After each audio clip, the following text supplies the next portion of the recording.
Hi hello నమస్తే welcome to విజయ మా ఊరు ఆడియో బుక్స్ ఛానల్. నేను విజయలక్ష్మిని. ఫ్రెండ్స్, నవల స్రవంతిలో మరో చక్కటి నవలతో మళ్ళీ మీ ముందుకొచ్చానండి.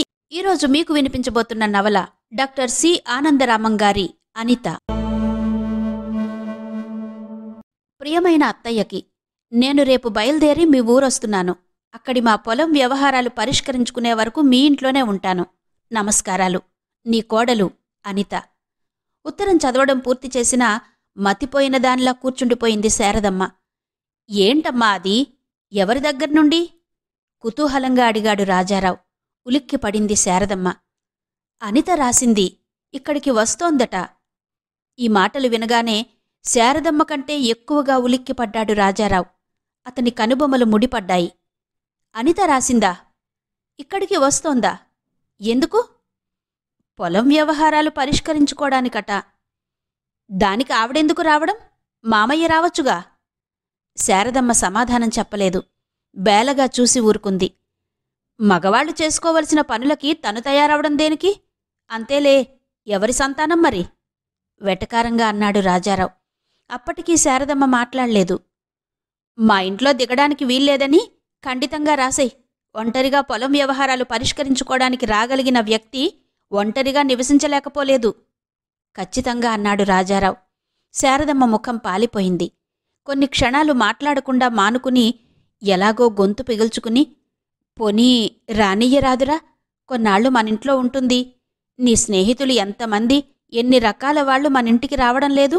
సొంత మేనకోడలు, ఆ మాత్రం ఉంచుకోలేను అంది శారదమ్మ. రాజారావు విస్తుపోయి చూశాడు. అతనికి జ్ఞానం వచ్చిన దగ్గర్నుండి చూస్తున్నాడు. శారదమ్మ ఎన్నడూ ఎవరి మాటలకు అవునని కాని కాదని కాని అనలేదు. ఆవిడ నోట్లో ఎప్పుడూ అలాగే అన్న పదం సిద్ధంగా ఉంటుంది.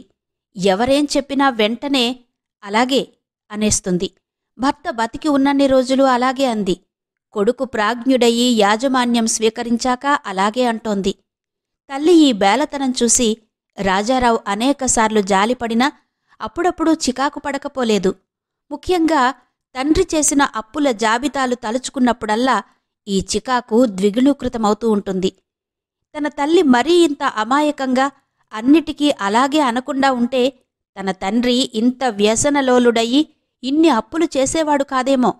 భర్తకు విధేయురాలై ఉండడం భార్య ధర్మం కావచ్చు, కాని తన గృహాన్ని చక్కదిద్దుకోవడం గృహిణి ధర్మం కాదా? ఎప్పుడూ అన్నిటికీ గానుగెద్దులాగా తల ఊపే తల్లి ఈనాడు స్వతంత్రించి ఇన్ని మాటలాడేసరికి ఆశ్చర్యంగా చూశాడతను. శారదాంబ ఏదో ఆవేశంలో అన్ని మాటలందే కాని వెంటనే తన మాటలకు తానే ఆశ్చర్యపోయి భయంగా బేలగా కొడుకు వంక చూసింది. ఆ చూపులకు తట్టుకోలేకపోయాడు రాజారావు. సరే, రమ్మని రాయి అన్నాడు పొడిగా. నీకు కష్టంగా ఉంటే నట్టుతూ ఆగిపోయింది శారదమ్మ. నాకు కష్టంగా ఉంటే ఉంటుంది. నాకు సాధ్యమైనంత వరకు నీ ఇష్టాన్ని కూడా గౌరవిస్తాను అన్నాడు రాజారావు. నడిచిపోతున్న కొడుకుని వెనక నుండి చూసి లోలోపల నిట్టూర్పు విడిచింది శారదాంబ. అంతా తండ్రి రూపమే, కాని స్వభావాలతో ఎంత వైరుధ్యం! నాకు సాధ్యమైనంత వరకు నీ ఇష్టాన్ని కూడా గౌరవిస్తాను. ఎన్నాళ్లకు వింది తను ఇలాంటి మాట? మొదటి నుండి తనది సాత్విక స్వభావమే. వాదాలకు యుద్ధాలకు కాలుదువ్వడం ఏనాడూ ఇష్టం లేదు. ఏదో సందర్భంలో భర్త అభిప్రాయానికి వ్యతిరేకంగా ఏదో చెప్పబోయింది. కస్సుమన్నాడు భర్త. బ్రతకడమెలాగో మాకు తెలుసు. ఈనాడు నువ్వు నాకు బోధించక్కర్లేదు. నోరు మూసుకుని ఇల్లు చక్కదిద్దుకో. తను పైకి ఎంత కఠినమో మనసంత సున్నితం. ఆ రోజు తన మనసు తీవ్రంగా మదనపడింది. ఆ తర్వాత ఏనాడు ఏ సందర్భంలోనూ తానై కలిగించుకోలేదు. ఓ యాంత్రికమైన అలవాటు రాను రాను తన వ్యక్తిత్వంలో ఒక భాగమై పిల్లల ముందు కూడా అలాగే నిలబడింది. ఈనాటికి తన రాజా నీ ఇష్టాన్ని గౌరవిస్తాను అంటున్నాడు. ఎంతవరకు గౌరవిస్తాడు? తన అంతరాంతరాల్లో కోరిక నెరవేరుతుందా? ఇంటి ముందు ఒక్కసారిగా సందడి చెలరేగింది. కన్నా ఎందుకో అరుస్తున్నాడు. కమల పకపక నవ్వుతోంది. సుశీల ఇంట్లోకి వస్తూ కూడా పుస్తకం చదవడం మానలేదు. పిల్లలంతా ఇంటికొచ్చారు. శారదాంబ లేచింది. పిల్లలకు త్వరగా కాఫీ ఫలహారాలు అందించాలన్న ఆలోచనతో ఆవిడ ఆలోచనలు అక్కడే ఆగిపోయాయి. సుశీల, రమణరావు గారొచ్చారు, కాస్త ముఖం కడుక్కుని మంచి చీర కట్టుకుని బయటకు రా. పిల్లల గది ముందు నిలబడి అన్నాడు రాజారావు. సుశీల కనుబొమలు ముడుచుకున్నాయి. అది గమనించి కూడా లక్ష్య పెట్టకుండా త్వరగా రా అన్నాడు ఆజ్ఞాపిస్తున్నట్టు. సుశీల విసుగ్గా లేచింది. రమణరావును తలచుకుంటేనే శరీరం చీదరతో జలధరిస్తుంది సుశీలకు. రమణరావు తెల్లగానే ఉంటాడు, ఒడ్డు పొడుగు కూడా ఉన్నాడు. కాని అతని కళ్లలో ఏదో క్రౌర్యం కనిపిస్తుంది సుశీలకి. కొంతమంది కళ్ళు, ముక్కు, నోరు అన్నీ బాగానే ఉన్నా చూడగానే ఏదో విరక్తిభావం కలుగుతుంది. అతని సమక్షంలో నుండి పరిగెత్తి పారిపోవాలనిపిస్తుంది. కాని ఆ రమణరావుకే తనను కట్టిపెట్టాలని చూస్తున్నాడు అన్నయ్య. రమణరావు పోలీసాఫీసర్ కొడుకు, చెప్పుకోదగినంత ఆస్తిపాస్తులు కలవాడు. ఈ 2 లక్షణాలతో రమణరావు అన్నయ్యకు బాగా నచ్చాడు. తన అయిష్టం ఎంతగా వ్యక్తపరుస్తున్నా పట్టించుకోవడం లేదు. అన్నిటికంటే జానకి మాటలు తలుచుకున్నప్పుడల్లా భయం కలుగుతోంది. రమణరావు పేరు వింటూనే ఎగిరిపడింది జానకి. రమణరావును మాత్రం ఎంతమాత్రం చేసుకోకు, నా మాట విను, బ్రతికినంతకాలం ఏడుస్తూ కూచోవాలి అంది జానకి. ఏ, ఎందుకు అడిగింది సుశీల. జానకి సమాధానం చెప్పలేదు. చెప్పు జానకి, జానకి భుజాలు కుదుపుతూ అడిగింది సుశీల. జానకి సమాధానం చెప్పకపోగా ఏడ్చేసింది. నన్ను క్షమించు. ఒకవేళ మీ అన్నయ్య నిన్ను ఆ రమణరావుకే ఇచ్చి పెళ్లి చేస్తాడేమో. అప్పుడు నేనేమీ చెప్పకూడదు. భగవంతుడి దయవల్ల అలా జరగని పక్షంలో అంతా చెబుతాను. నీకు కాక ఎవరికి చెప్పుకుంటాను? ఈ మాటలన్నీ రాజారావుకు చెప్పేయాలనిపించింది సుశీలకి. కాని చెప్పలేదు. జానకితో మాట్లాడానని చెబితేనే మండిపడతాడు రాజారావు. ఇక జానకి మాటలకు విలువ ఇస్తాడా? వద్దన్నా రహస్యంగా జానకితో మాట్లాడుతున్నందుకు తనను చివాట్లు పెడతాడు. జానకితో ఈ రహస్య సమావేశాలు కూడా కరువవుతాయి. జానకి తల్లి ఒకప్పుడు తమ ఇంట్లో వంట మనిషి, వితంతువు. ఆ తరువాత ఆవిడ గర్భవతయింది. జానకిని ప్రసవించింది. జానకి తండ్రి ఎవరో ఎవరికీ తెలీదు. ఈ సంగతులు జరిగేనాటికి సుశీల ఇంకా పుట్టలేదు. అయినా ఆ నోట ఈ నోట చాలా కథలు వింది. జానకి తల్లి తులసమ్మ వంట పని మానేసింది. ఆవిడకు ఎలా వచ్చిందో ఏమో, వంటలు చేసుకోవలసిన అవసరం లేకుండా 4 ఎకరాల నిక్షేపంలాంటి మాగాణి వచ్చింది. రాజారావు పసితనమంతా దర్జాగా గడిపాడు. కాని తండ్రి కళ్ళు మూసి యాజమాన్యం వచ్చాక తమ సంసారపు దర్జా అంతా మేడుపండు వంటిదని తెలుసుకున్నాడు. ఆస్తికి మించిన అప్పుల్ని చేసిపోయారు లక్ష్మీపతిగారు. తల గిర్రున తిరిగింది రాజారావుకి. ఆ అప్పులన్నీ తీర్చి ఆస్తిని సంరక్షించటమెలాగో అన్నదే రాజారావును పట్టుకున్న పెద్ద సమస్య అయిపోయింది. ఆ ధ్యేయంతోనే ఎద్దులా కృషి చేస్తున్నాడు. ఇంట్లో దర్జాలు తగ్గించుకోమని నచ్చ చెప్పలేక సతమతమవుతున్నాడు. కొడుకు నోటితో చెప్పకపోయినా అతడి మనసు అర్థం చేసుకుని వంట మనిషిని మాన్పించింది శారదమ్మ. శారదమ్మకే కాస్త నలతగా ఉన్నా ఎలా తెలుసుకుంటుందో తులసమ్మ రెక్కలు కట్టుకుని వాలి వంటంతా చేసి వెళుతుంది. ఇది రాజారావుకేమాత్రం నచ్చకపోయినా తల్లి అనారోగ్య పరిస్థితి, ఇంట్లో పసిపిల్లల ఆలనా పాలనా ఆలోచించి సహించి ఊరుకునేవాడు. ఒక వితంతువు కూతురుగా పుడుతూనే అప్రతిష్ట నెత్తిన పెట్టుకుని పుట్టిన జానకికి పులిమీద పుట్రలా మరో అనర్థం చుట్టుకుంది. జానకి నిండు కోర్టులో ముద్దాయిగా నిలబడవలసొచ్చింది. డబ్బు కోసం ఎవరినో వలలో వేసుకోవాలని ప్రయత్నించిందని, అతను అడిగినంత డబ్బు ఇవ్వకపోవడం వలన పోలీసులను పిలిచి అల్లరి పెట్టాలని ప్రయత్నించిందని కేసు. తనను ఎవరో దుండగులు బలాత్కారంగా కారులో లాక్కుని వెళుతుంటే సహాయం కోసం పోలీస్ పోలీస్ అని అరిచానని కన్నీళ్లతో జానకి మొరపెట్టుకున్నా ప్రయోజనం లేకపోయింది. జానకిని ఎంత సౌమ్యరాలో బాగా తెలిసిన వాళ్లు కూడా జానకిని చూడగానే చెవులు కొరుక్కునేవారు. ఏమోనమ్మా, ఆ తల్లికి కూతురు కదూ, ఏం జరిగిందో ఎవరికి తెలుసు అని సరదాగా చెప్పుకునేవారు. జానకి నడివీధిలో తల ఎత్తుకు నిలబడలేని పరిస్థితొచ్చేసింది. సుశీల కన్నా జానకి 1 సంవత్సరమే పెద్ద. ఇద్దరూ చిన్నప్పటి నుండి కలిసి చదువుకున్నారు. ఊళ్ళో గొడవలకి వేగలేక జానకి చదువు మానుకుని మద్రాసు వెళ్ళిపోతుంటే వెక్కి వెక్కి ఏడ్చింది సుశీల. ఏడవకు సుశీ, మనం అక్కా చెల్లెళ్లలా కలిసిమెలిసి తిరిగాం. కొంతకాలం మద్రాసులో ఉండి అక్కడే చదువుకుని ఈ దుమారం కాస్త తగ్గాక మళ్ళీ ఇక్కడికొస్తాను బాధగా అంది జానకి. అన్నీ మోసాలు, అబద్ధాలు, ఇలా లేనిపోని గాథలు పుట్టించి నీ బ్రతుకు బండలు చేస్తే వాళ్లకేం వస్తుందని ఉక్రోషంగా అంది సుశీల. అబద్ధాలని నువ్వు నేను అరిస్తే నిజాన్ని అబద్ధంగా మార్చగలిగిన వాళ్లు భయపడతారా? ఆపదలో రక్షక దళాన్ని పిలిచినందుకు వాళ్ళీ విధంగా నన్ను బాధించారు. కన్నీళ్లతో విడిపోయిన జానకి, సుశీల మళ్లీ 5 ఏళ్లకి కలుసుకున్నారు. జానకి పూర్తిగా మారిపోయింది. వెనకటి ఉత్సాహం, చిలిపితనం ఎగిరిపోయి పూర్తిగా ఉదాసీనంగా తయారైంది. ఊళ్ళో వెనకటి ఉద్ధృతం తగ్గినా జానకిని చూడగానే చెవులు కొరుక్కోవడం మాత్రం మానలేదు. రాజారావుకు జానకి పట్ల ఆర్ద్రభావం లేకపోలేదు. చిన్నతనం నుంచి అతను జానకిని సొంత చెల్లెలిలా అభిమానించాడు. జానకిని దోషిగా అతని అంతరంగం ఊహించలేకపోతోంది. కాని జానకి అల్లరిపడింది. కోర్టులకెక్కి పత్రికల పాలయ్యి నలుగురి నోళ్లలోనూ నానింది. అతనికన్నిటికంటే తన కుటుంబ క్షేమమూ సమాజంలో ప్రతిష్ట ముఖ్యం.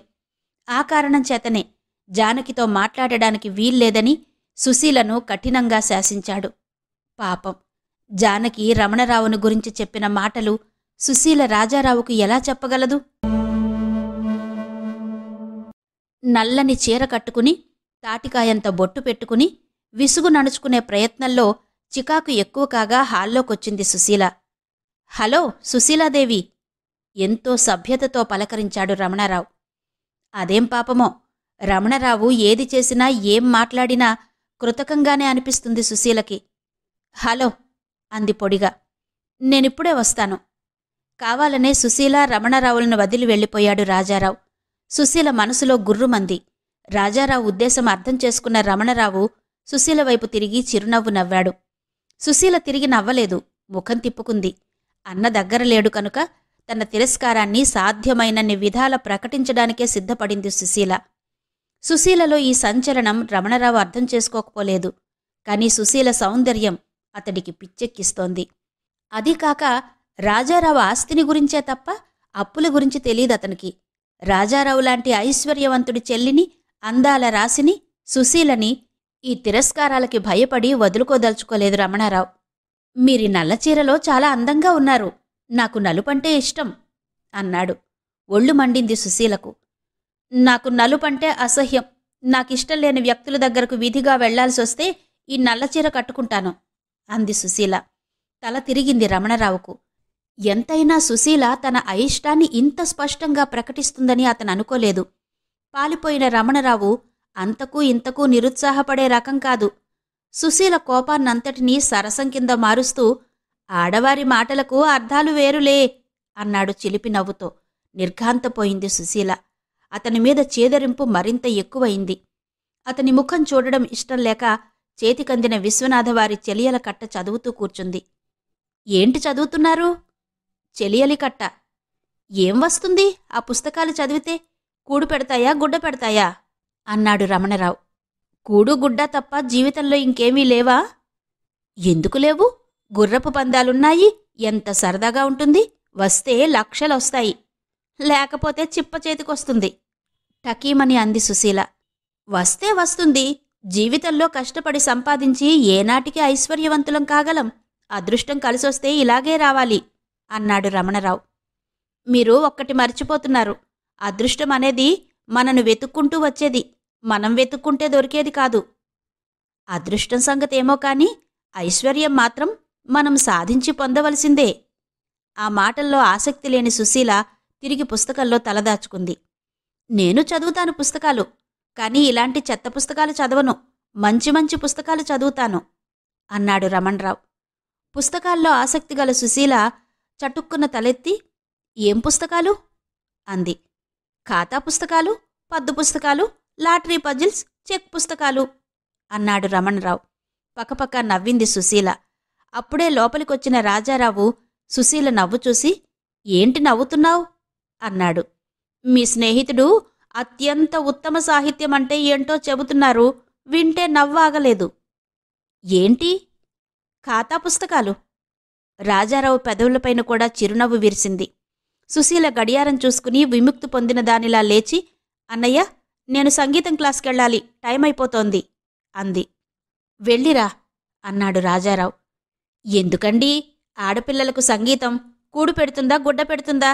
అంతకన్నా ఇంట్లో పనిపాటలు నేర్చుకుంటే మేలు. రాజారావు ముఖం గంభీరం కావడం చూసి తను పొరపాటుగా మాట్లాడనని నొచ్చుకున్నాడు రమణారావు. సుశీల మాత్రం సహించలేకపోయింది. లలిత కళలు కూడుగుడ్డా పెట్టవు, నిజమే. కాని మనసుకొక మధురమైన ఆనందాన్ని కలిగిస్తాయి. గుర్రపు పందాలు, లాటరీలు తప్ప మరొకటి తెలియని వాళ్లకి ఆ ఆనందం అర్థం కాకపోవడంలో ఆశ్చర్యం లేదు. అది వాళ్ల దురదృష్టం అంది సుశీల. సుశీల అన్నాడు రాజారావు మందలిస్తున్నట్టు. సుశీల మాట్లాడకుండా అక్కడ్నుంచి వెళ్ళిపోయింది. ఆ రోజే అనిత వస్తోంది. శారదమ్మ ఒకటే హడావిడి పడుతోంది. చాలా రోజుల తర్వాత ఆవిడ మనసు ఉత్సాహంతో ఉరకలు వేస్తోంది. శారదమ్మకు దగ్గర సంవత్సరం కిందట జరిగిన సంఘటన గుర్తుకొచ్చింది. తలవని తలంపుగా వచ్చిన అన్నను చూసి ఆశ్చర్యపోయింది శారదమ్మ. పిచ్చిదానిలా చూస్తోన్న శారదమ్మను చూసి ఆప్యాయంగా తల నిమురుతూ, నేనే శారదా, ఏంటలా చూస్తావ్? అన్నాడు దయాశంకర్ నవ్వుతూ. అన్నయ్యా, నువ్వేనా? వచ్చావా? ఎన్నాళ్లకు కనిపించావు? పెదవులపై చిరునవ్వు, కళ్లలో కన్నీళ్లు చిందిస్తూ అంది శారదమ్మ. ఎప్పుడో వచ్చేవాణ్ణి, మీరు రానిస్తే. శారదమ్మకు కలుక్కుమంది ఆ మాటతో. సమాధానం చెప్పలేని స్థితిలో తలవంచుకుంది. దయాశంకర్ ఒక ఆంగ్లో ఇండియన్ యువతిని ప్రేమించి పెళ్లి చేసుకున్నాడు. ఆ రోజుల్లో అది బంధువర్గాల్లో పెద్ద దుమారం రేపింది. భార్యను తీసుకుని చెల్లెలి ఇంటికి వచ్చాడు దయాశంకర్. లక్ష్మీపతి వీధి తలుపులు వేసేసి, నేను పరువు ప్రతిష్టలతో బ్రతుకుతున్నవాడిని. నీ ఇష్టమొచ్చినట్టు నువ్వు ఊరేగు, నా ఇంట్లో మాత్రం అడుగుపెట్టకు, నా బ్రతుకు బజారుపాలు చెయ్యకు అన్నాడు.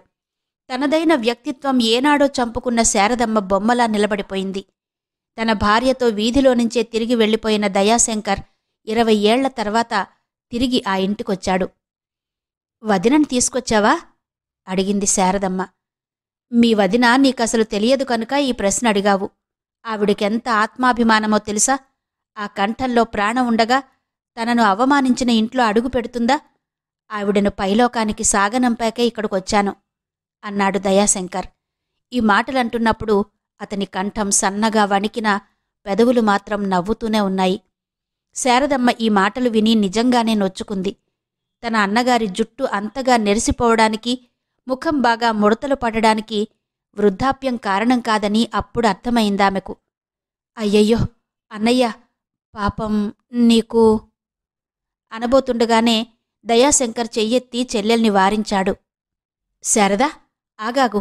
ఇప్పుడు నేనొచ్చింది పరామర్శలు చేయించుకోవడానికి కాదు, పెళ్లి సంబంధాలు వెతకడానికి. శారదమ్మ పిచ్చిపట్టినదానిలాగా చూసింది. ఏంటి, పెళ్లి సంబంధాలా? నువ్వు మళ్ళీ ఈ వయస్సులో? విరగబడి నవ్వాడా మాటలకు దయాశంకర్. పిల్లనిచ్చేవాడుంటే నేను చేసుకుంటాను, కాని పెళ్లి సంబంధాలు వెతకవలసింది నాకు కాదు, అనితకి. అనిత ఎవరు? ఓ, నీకసలేమీ తెలియదు కదూ. అనిత నా కూతురు, బంగారు బొమ్మ. ఫోటో చూడు. అనిత ఫోటో శారదమ్మకిచ్చాడు దయాశంకర్. ఎంత బాగుంది, అచ్చు హిందువుల పిల్లలాగా ముచ్చటపడింది శారదమ్మ. అవును, దానికన్నీ మన అలవాట్లే వచ్చాయి. నేను రోజాను పెళ్లి చేసుకున్నప్పుడు అందరూ నీకు పిల్లలు పుడితే పెళ్ళెలా చేస్తావని భయపెట్టారు. ఆ మాటలు రోజాతో చెప్తే రోజా నవ్వేసి మనలాగే వాళ్లూ ప్రేమించి పెళ్లి చేసుకుంటారు అనేసింది. అదే బాగుందని ఇన్నాళ్ళు నిశ్చింతగా ఉన్నాను. ఈ అనిత ఉందే, ఇది నా ప్రాణం తీసింది. ఏ, ఎవరిని ప్రేమించింది? భయంగా అడిగింది శారదమ్మ. పకపక నవ్వాడు దయాశంకర్. ప్రేమిస్తే బెంగదేనికి?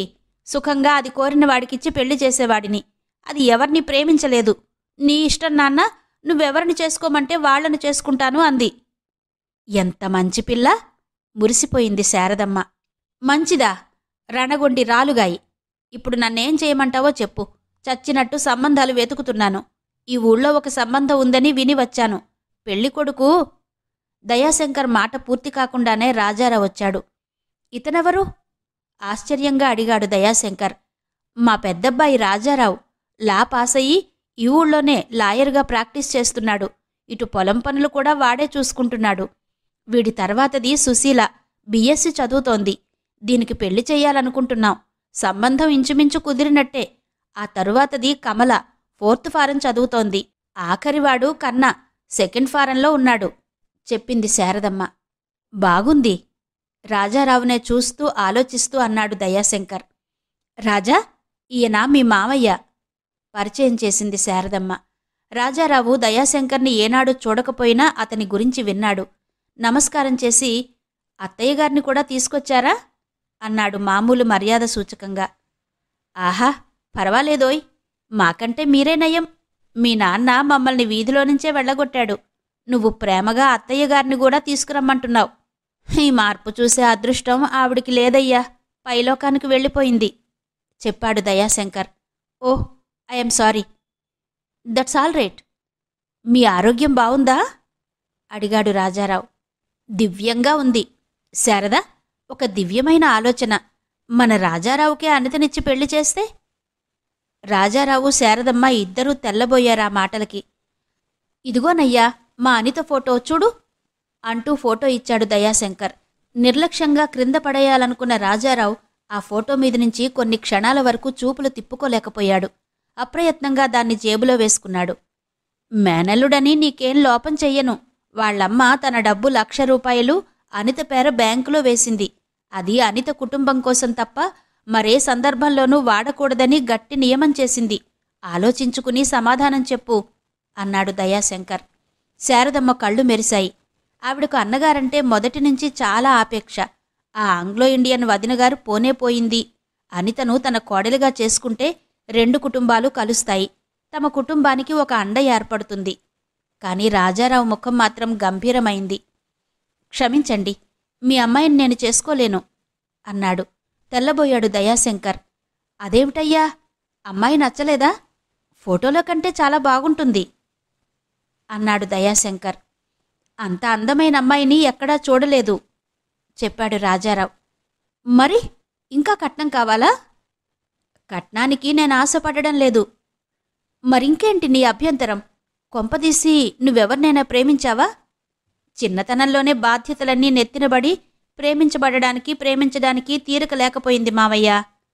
దయాశంకర్ పక్కపక్క నవ్వి, మరి ఎందుకు కాదంటున్నావో కారణం చెప్పు అన్నాడు. ఒక ఆంగ్లో ఇండియన్ యువతి కూతుర్ని నేను పెళ్లి చేసుకోలేను అన్నాడు రాజారావు. ఎగిరి కూర్చున్నాడు దయాశంకర్. వాట్? ఇందాకటి నుంచి మాటల్లో అంత సంస్కారం ఒలకబోసి? సంస్కారం మాటల్లోనే కాదు మావయ్య, మనసులోనూ ఉంది. ఎవరైనా ఇలాంటి పెళ్లి చేసుకుంటే మనసారా అభినందిస్తాను. భలే సంస్కారం హేళనగా అన్నాడు దయాశంకర్. అవును, కొన్ని సంస్కారాలు భలేగానే ఉంటాయి. ఒక కుటుంబానికి యజమానిగా నా బాధ్యతలు గుర్తించే సంస్కారం కూడా నాకుంది. నేను మీ అమ్మాయిని పెళ్లి చేసుకుంటే నా చెల్లెళ్లకు పెళ్లిళ్లు కావడం కష్టం. మన సంఘం ఈనాటికి కబుర్లలో ముందుకు దూకుతున్నంతగా కార్యాచరణలో ముందుకు దూకడం లేదు. ఆగండి, మీరనబోయేది నాకు తెలుసు. మీ డబ్బు హోదా సహకరిస్తాయంటారు. కాని అది నాకిష్టం లేదు. ఈ మాటలతో దయాశంకర్ ముఖంలో హేళన ఎగిరిపోయింది. వాత్సల్యంగా రాజారావు వీపు తట్టి, శభాష్ అని శారదమ్మతో అన్నాడు. ఆణిముత్యంలాంటి కొడుకును కన్నావు శారదా అని. ఈ ప్రశంసకు శారదమ్మ పొంగిపోయినా రాజారావు అనితను కాదనడం నచ్చలేదావిడకు. అలాగని ఎప్పటిలాగే ఏమీ అనలేకపోయింది. ఆ రోజే దయాశంకర్ వెళ్ళిపోయాడు. ఆనాటికీనాడు సంవత్సరం తరువాత అనిత దగ్గర నుండి ఈ ఉత్తరం. అనిత చాలా అందంగా ఉంటుందట. అనిత వచ్చాక అనిత రాజారావుకి నచ్చితే వాళ్ళిద్దరికీ పెళ్లి జరిగితే ఇలా తీయగా సాగిపోయాయి శారదమ్మ ఆలోచనలు. అటు రాజారావుకి ఇంచుమించు ఇలాంటి ఆలోచనలే వచ్చాయి. అనితను చేసుకోమని మావయ్య తనని అడిగాడు. తను కాదన్నాడు. అనిత ఫోటో తనకు చూపించినట్టే తన ఫోటో అనితకు చూపించి ఉండవచ్చు. ఆ ఫోటో చూసి తనను ఎలాగైనా ఆకర్షించాలని వస్తోందా అనిత అనుకున్నాడు రాజారావు.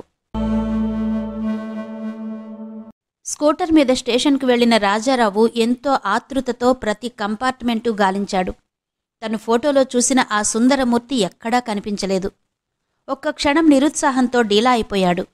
తనకు కలిగిన నిరుత్సాహానికి తనే ఆశ్చర్యపోయాడు. తనకు తెలియకుండానే తన మనసు అనిత రాక కోసం ఇంతగా ఎదురు చూస్తోందా అనుకున్నాడు. రాజారావు స్కూటర్ చప్పుడు వినగానే ఇంటిల్లిపాది బిలబిలలాడుతూ బయటకొచ్చారు. అందరూ ఒక్కసారే అనిత ఏది అని అడిగారు. రాలేదు. అందరి ముఖాల్లోనూ నిరుత్సాహం స్పష్టంగా కనబడింది. శారదమ్మ మరీ దిగులు పడింది. రాలేదా? ఎందుకు రాలేదు? బాగుంది, నాకెలా తెలుస్తుంది అంటూ చిరాకు పడ్డాడు రాజారావు. ఆ చిరాకు ఎదురుచూసిన అనిత రానందుకని తెలియని శారదమ్మ అనిత రావడం రాజారావుకి ఇష్టం లేదని భావించి లోలోపల నొచ్చుకుంది. అంతలోనే ఇంటి ముందు కారాగింది. కారులోనుంచి దేవలోకం నుంచి దిగివచ్చిన అప్సరసలా అనిత దిగి నిలబడింది. అప్రయత్నంగా ముందుకు 2 అడుగులు వేశాడు రాజారావు. అనిత ముఖంలో వికాసం శారదమ్మకు ఆశ్చర్యం కలిగించినా సంతృప్తిని ఇచ్చింది. అనిత శారదమ్మ దగ్గరకొచ్చి పాదాలకు నమస్కారం చేసింది. అనిత రూపురేఖలకే మురిసిపోతున్న శారదమ్మ ఈ చర్యతో మరింత పొంగిపోయింది. అనితను ఆశీర్వదించి లేవనెత్తింది. "నువ్వు రాలేదని అనుకుంటున్నావు" అంది. "రాకుండా ఎలా ఉంటాను? మిమ్మల్నందర్నీ ఎప్పుడెప్పుడు చూద్దామా అని ఆరాటపడుతున్నాను." ఈ మాటలు అనిత ప్రత్యేకం రాజారావును చూస్తూ అంది. రాజారావు కళ్ళు మెరిశాయి. చిరునవ్వులో గర్వరేఖ తొంగి చూసింది. అనిత అందర్నీ, సుశీలను, కన్నను పేరు పేరున పలకరించింది. "వదినా, నువ్వు వచ్చినందుకు నాకు చాలా చాలా సంతోషంగా ఉంది" మనసారా అంది సుశీల. "బావకు మాత్రం కాస్త కష్టంగా ఉన్నట్టుంది" రాజారావు వంక కొంటెగా చూస్తూ అంది అనిత. "లేదు లేదు, నాకు సంతోషంగానే ఉంది. బంధువులింటికొస్తే ఆదరించగలిగే సంస్కారం నాకు లేకపోలేదు" రాజారావు గంభీరంగా అనడానికి ప్రయత్నించినా అతనా మాటలు ఉప్పొంగే సంతోషంతో అన్నాడని అతని కళ్ళు చెప్పకనే చెబుతున్నాయి. "నువ్వు కార్లో వచ్చావా?" కుతూహలంగా అడిగింది కమల. "అవును, కార్లోనే రావాల్సొచ్చింది. ఏం చెయ్యను? రాణితో ట్రైన్ ప్రయాణం చాలా ఇబ్బంది." "రాణి ఎవరు?" శారదమ్మ ఆశ్చర్యంగా అడిగింది. రాజారావు, సుశీల కుతూహలంగా చూశారు. "నా కూతురు. రా రాణి." అనిత డోర్ తెరిచి పట్టుకుంది. 4 ఏళ్ల పాప అనిత చెయ్యి పట్టుకుని కిందికి దిగింది. శారదమ్మ నెత్తిన పిడుగు పడింది. రాజారావు కాళ్ల కింద భూమి కంపించింది. సుశీల ముఖం పాలిపోయింది. కన్నా, కమల చంటిపాపను చూసిన ఆనందంతో చప్పట్లు కొట్టారు. "నీ కూతురా?" శారదమ్మ మళ్ళీ అడిగింది. "అవునత్తయ్యా, నా కూతురు. బాగుంది కదూ? మా నాన్నగారు ఇది చాలా ముద్దుగా ఉంటుందంటారు" అంది అనిత. "చాలా బాగుంది." కన్నా, కమల ఏకకంఠంతో ఒప్పుకున్నారు. "ఏ, నాన్నగారు నీకు పెళ్లి కాలేదని చెప్పారు?" కంఠం వణుకుతుండగా అంది శారదమ్మ. "అవునత్తయ్యా, ఇంకా నాకు పెళ్లి కాలేదు." తల గిర్రున తిరగసాగింది రాజారావుకు. సుశీల వణికే కింది పెదవిని మునిపంటితో నొక్కి పట్టుకుంది. మరి మరి కూతురెలా పుట్టింది?" అయోమయంగా అడిగింది శారదమ్మ. పకపక నవ్వింది అనిత. "ఇంత వయసొచ్చి పిల్లలెలా పుట్టారని అడుగుతున్నావా అత్తయ్యా?" అంది. ఆ వయసులో శారదమ్మ సిగ్గుతో చితికిపోయింది. పెళ్లి కాకుండా తల్లి కావడమే కాక తన సంతానాన్ని చేత్తో పట్టుకుని నిర్లక్ష్యంగా నవ్వుతున్న ఆ సుందరమూర్తిని పిచ్చిపట్టినవాడిలా చూశాడు రాజారావు. "ఆ పాపకి తండ్రి ఎవరు?" అతడి కంఠంలో పలికింది క్రోధమో, అయోమయమో, అసహ్యమో సరిగా అర్థం కాలేదు. "అది చెప్పగలిగే స్థితిలో నేనుంటే నాకింత ప్రయాస దేనికి? సమయం సందర్భం కుదరగానే మీకందరికీ అన్నీ చెబుతాను. అంతవరకు నన్నేమీ అడగకండి" అంది అనిత. "మీరు ఇంట్లో ఉండడానికి వీల్లేదు." లోపలకు వెళ్లబోతున్న అనిత రాజారావు కటువు స్వరం విని ఆగిపోయింది. పెంకిగా, కవ్విస్తున్నట్టుగా రాజారావుని చూస్తూ, "మీ బంధువులను ఆదరించగలిగే సంస్కారం మీకుందన్నారు కదూ ఇప్పుడే? క్షణానికొక మాట మీకు?" అంది. రాజారావు తడబడ్డాడు. కానీ మీరు..." నేను?"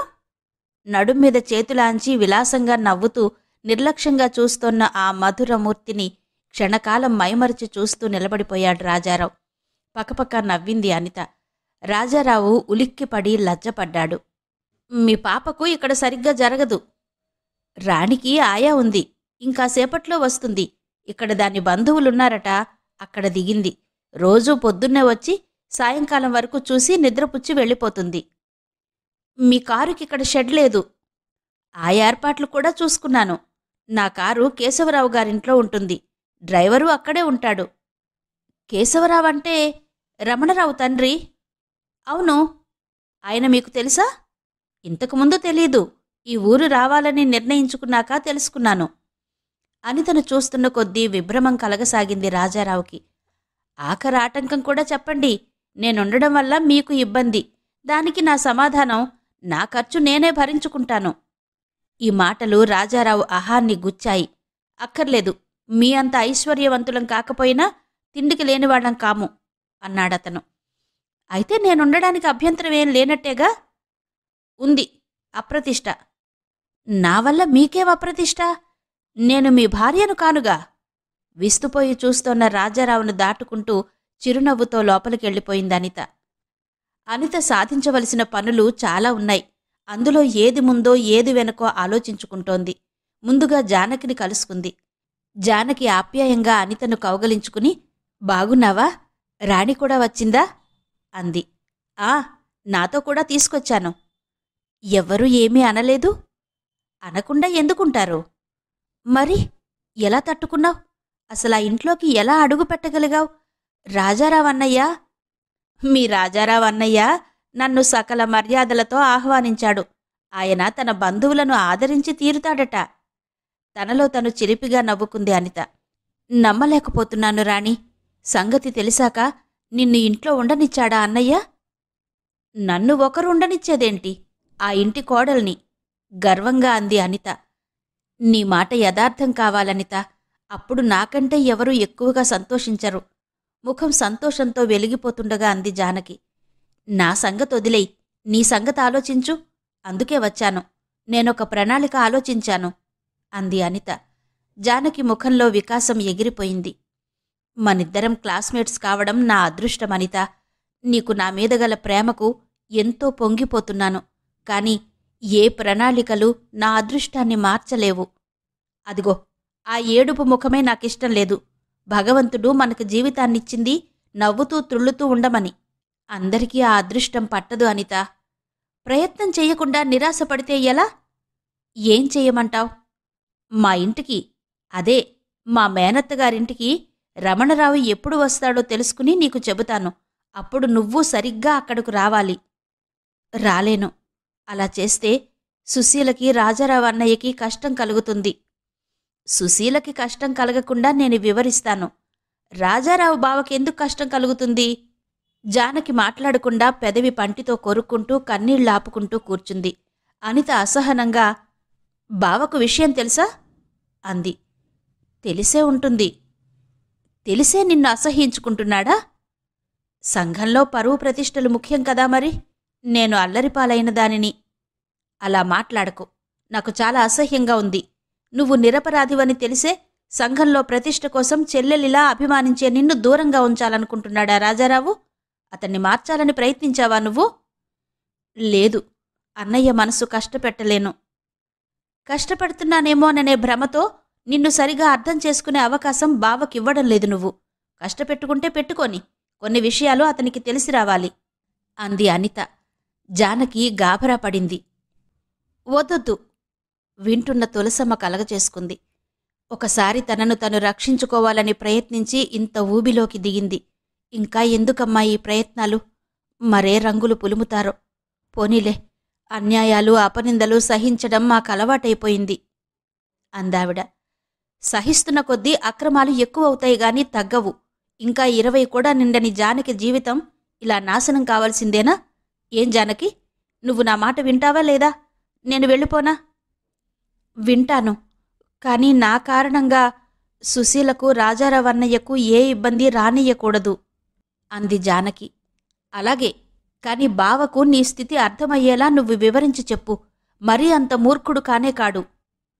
మా అన్నయ్య మూర్ఖుడు కానే కాదు రోషంగా అంది జానకి. పకపక నవ్వింది అనిత. ఇంత అభిమానం గుండెల్లో దాచుకుని ప్రయోజనం లేదు. కార్యాచరణలో చూపించు. సుశీలను కాపాడాలని లేదా నీకు?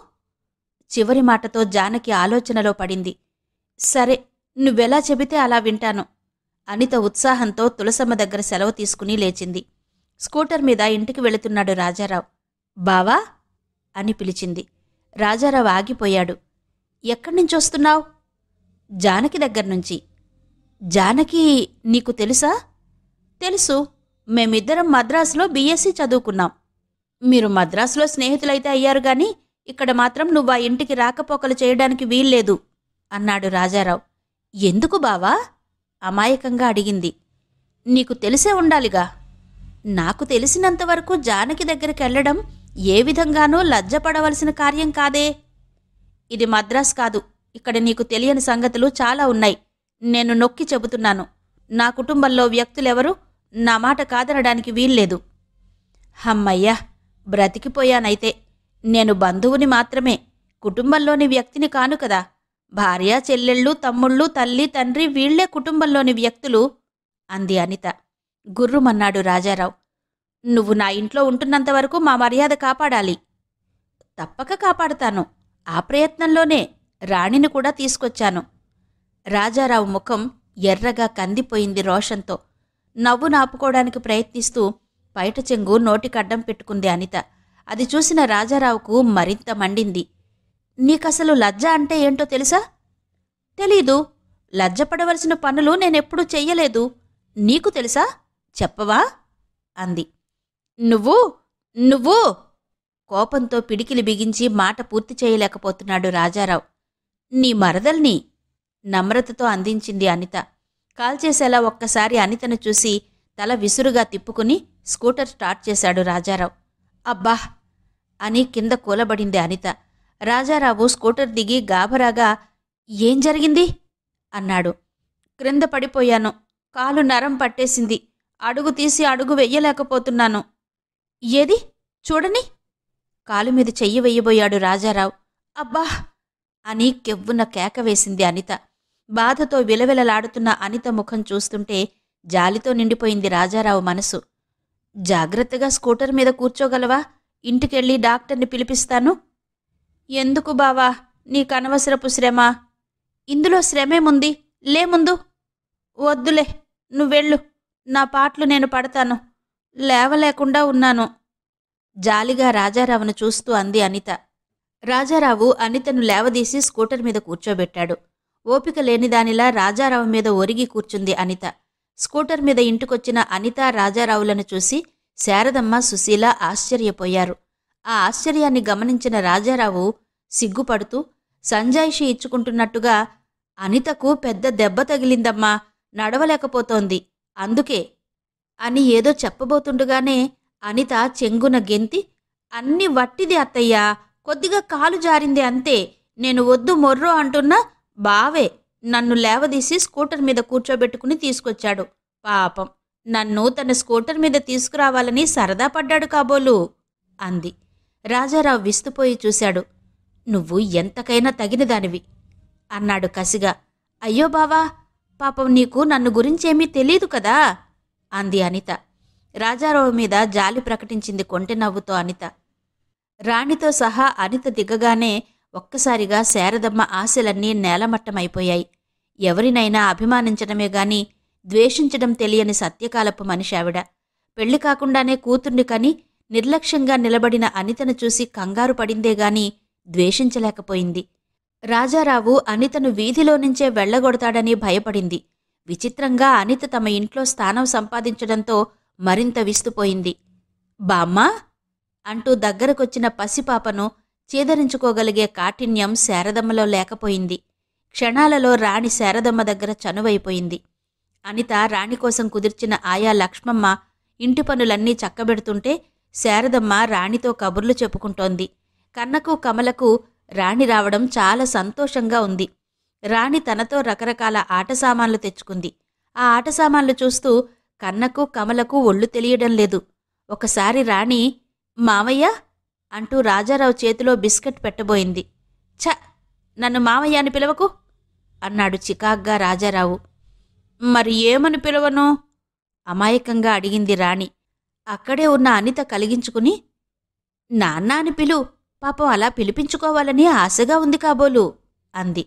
నాన్నా ముద్దుగా అంది పాప. కమలా కన్నా చప్పట్లు కొట్టారు.